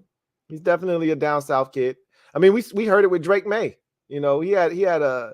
I'm pretty sure Xavier's is even even more thick, in terms of the accent and the twang. But we heard it with Drake, so I don't doubt it. Christopher McLaughlin, thank you for the super chat. Greatly appreciate you, Christopher McLaughlin, my guy Chris. Thank you for being a member of the MOBB. Who writes, "Hey Lou, what's up, Chris? Hope all is well with you and the family. Likewise. 3 questions. Number 1, what is Durant's legacy now after the Suns got swept and why? 2, which team has the best chance of beating the Nuggets, Celtics, or Thunder? And 3, who do you think will be offensive rookie of the year and defensive rookie of the year in the NFL?"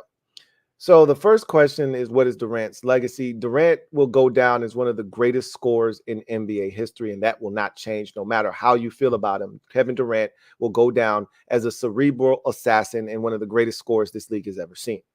That said, there'll be people that'll try to come after him and say that he had to go join the Warriors to win. But look, it's the day and age that he came up in. The game is different now. And in order to make sure that he didn't end up being a Barkley or a Malone or, one of these guys, a Ewing that didn't end up winning a ring, he went and got his. I'm not mad at it. I can't knock the hustle. I hate it when he made that decision. LeBron did the same thing. Like, who are we kidding? What changes LeBron's legacy is he went back home and won that ring in Cleveland. But LeBron did the same thing. He couldn't win on his own. He couldn't win it in Cleveland, and he had to go to Miami and team up with guys. That's how this era will be defined. And we've become accustomed to that now. Like, you have to, that is how things are done. When in Rome, do as the Romans do. You can't win a championship now without 3 dudes. And 2 of them have to be top 25 players in the league, or at least one is top 5, top 10, and the other's hovering around the top 25. And the other guy, the third guy, better be in the top 40. You can't win a ring without big time stars on your team. You got to have that firepower now because that's what you're going up against. So, yeah, there'll be some people that try to shit on his legacy, but he's already one of the greatest scorers we've ever seen, and he was the best player on those Warrior teams, which is why he won the MVP of the finals both times. So you say what you want to say, but Kevin Durant is that dude. So this sweep does nothing to his legacy. What sucks for him is that this is an opportunity for him to go somewhere and kind of win a title. Like, I'm pretty sure Kyrie Irving wanted to win a title away from LeBron, right? Just to prove I didn't need LeBron. I could do it my own. That's why he went to Boston, and that clearly did not work. And he went to Brooklyn and, teamed up with Kevin and Harden, and it didn't work. Now he's got another chance with Luka, and this is his best shot since he left LeBron, right? I'm pretty sure KD would like to win a ring. And because if he won a ring in Phoenix, we would consider that his ring. Like, yeah, Devin Booker was there first, but it's KD, right? That you're worried about most when you play the Phoenix Suns. But whether he never makes it back to a conference finals in his career, he's already established who he is. His legacy is already set. Which team has the best chance of beating the Nuggets? the Celtics or the Thunder. It's the Celtics. It's not even close. Like the Thunder are cool. They're young though. Like I don't see them beating the winner of the Clippers and the Mavs. I don't see them beating that team. Had they played the Lakers, I've already said this, and I feel after watching them, I feel even more confident. Had they played the Lakers in the first round, they'd be on the brink of elimination right now. They would have lost game one because they played awful in game one. They would have lost game one, and the Lakers would have felt good about going home tied at one, or they might have stole game two and put them up against the ropes immediately. They would essentially, the Lakers would have done to them what they did to Memphis, did to us the year prior. They would have did that to OKC if they had gotten the 8th seed. I don't think they're ready for whomever they get in the second round. They get past them, I'm impressed, to be honest with you. I can't see them playing in the Western Conference Finals this year. That said, if they get to the Western Conference Finals, more likely than not, the Nuggets will be waiting on them, and I can't see them beating them. Right? I don't think they're ready for the Nuggets. Anyway, the Celtics are the team, right? They're the team. They've been there. They've gone through the playoff fire.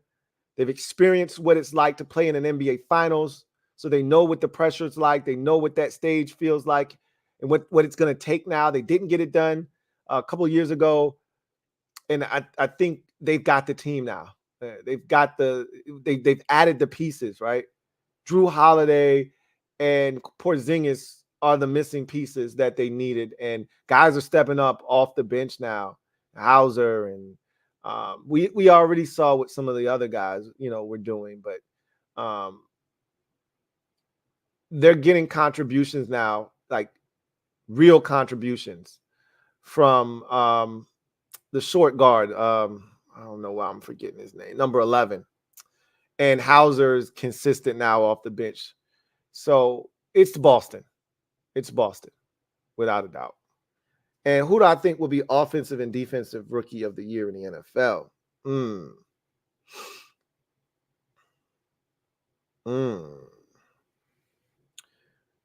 It's going to be one of the quarterbacks. Well, you can't have 6 quarterbacks. So usually offensive rookie of the year is a award set up for quarterback. The only way a non-quarterback wins offensive rookie of the year, if there are no quarterbacks that are any good that year, right?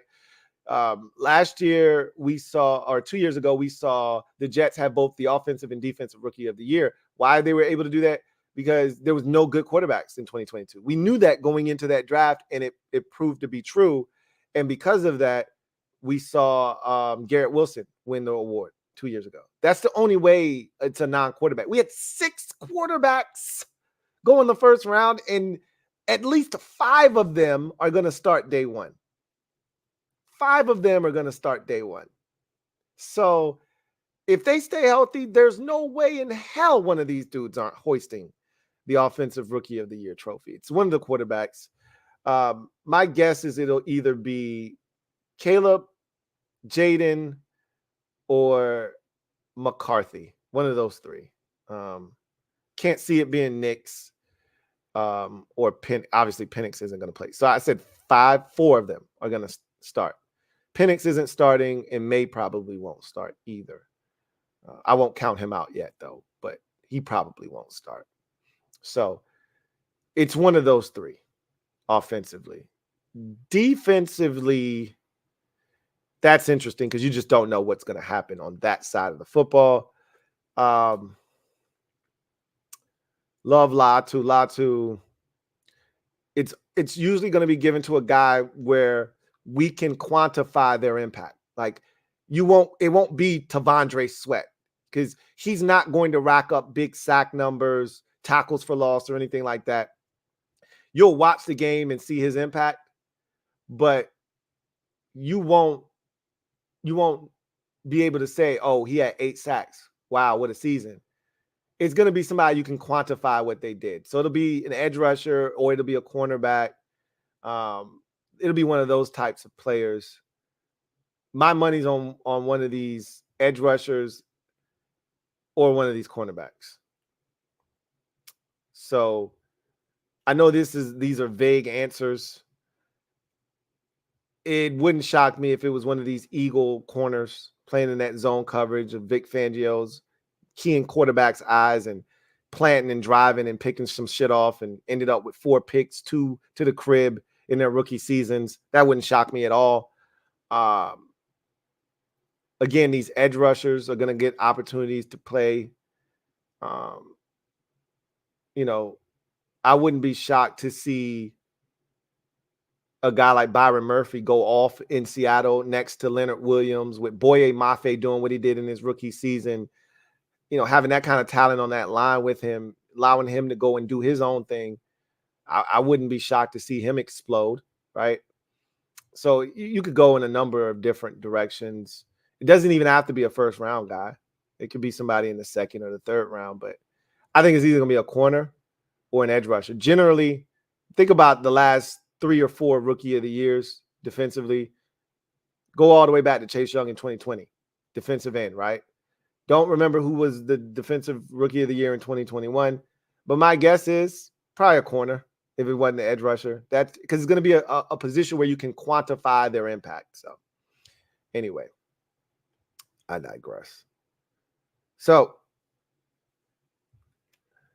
that takes us to our final segment of the show and garbage time.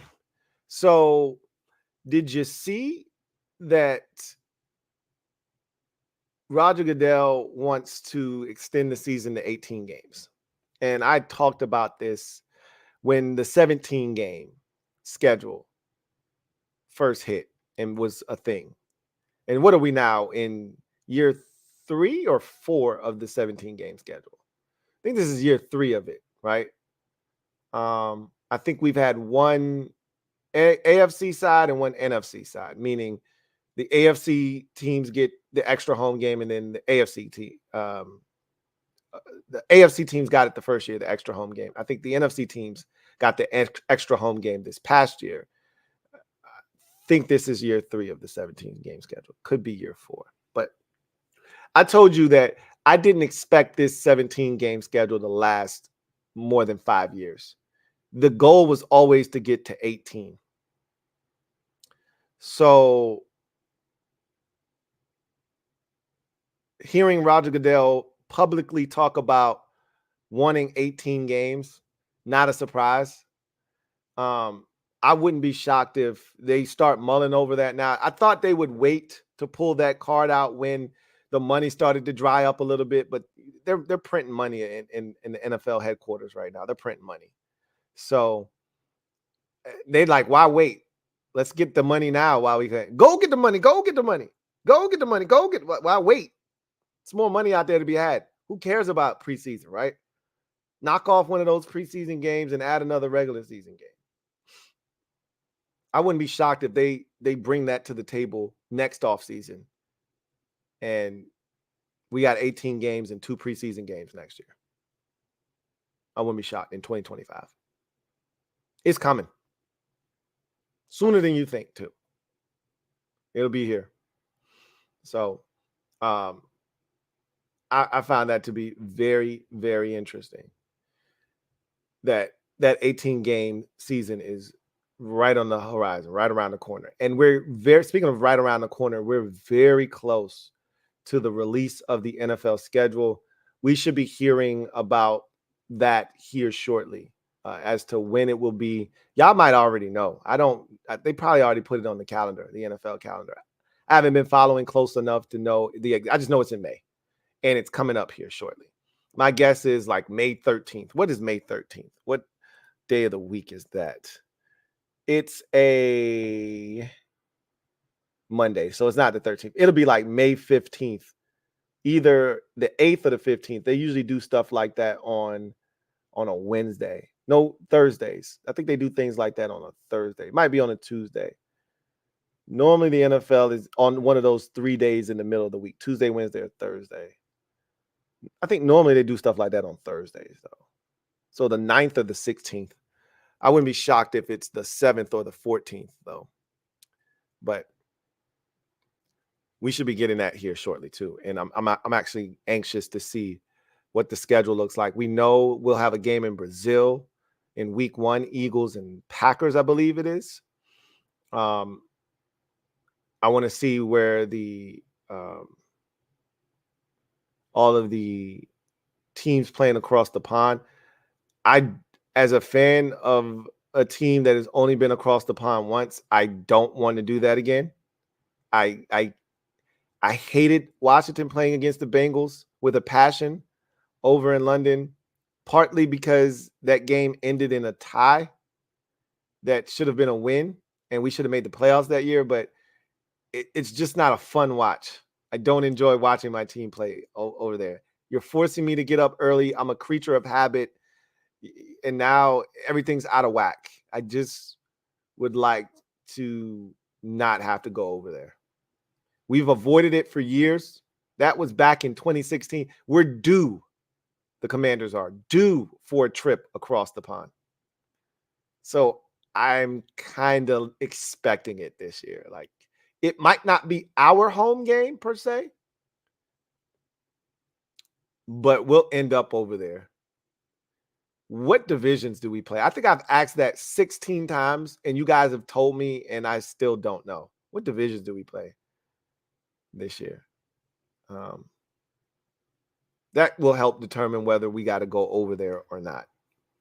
Because certain teams you're more likely to draw and end up over there than if you were to draw teams that they're not going to forfeit one of their home games. So anyway, I digress. That's going to do it for me, your man Louie T, here on the 414th installment of the Louie T Network podcast. Told you guys this one was going to be a 3-hour. This was going to be a 3-piece. I saw it coming a mile away because we were talking those drafts, and I talked NBA, and I was talking about the terminal list, and I said this has got 3-piece written all over it. Sure enough, it did. But I appreciate y'all rocking with the kid. Most of y'all, it stayed pretty consistent about 2:30 this entire time. So I appreciate you guys rolling with me, hanging in there, kicking it with the kid, and helping me get through this podcast. So look forward to chopping it up with you. The next time we are on a podcast, the calendar would have turned to May. April showers bring May flowers. The weather was so gorgeous today. So we'll see what happens. Next time I show up, it will be May. Interesting, to say the least. So that's going to do it for me, your man Louie T. Until next time, you guys have a good one. Take care. God bless. And good night. LouieTeeNetwork.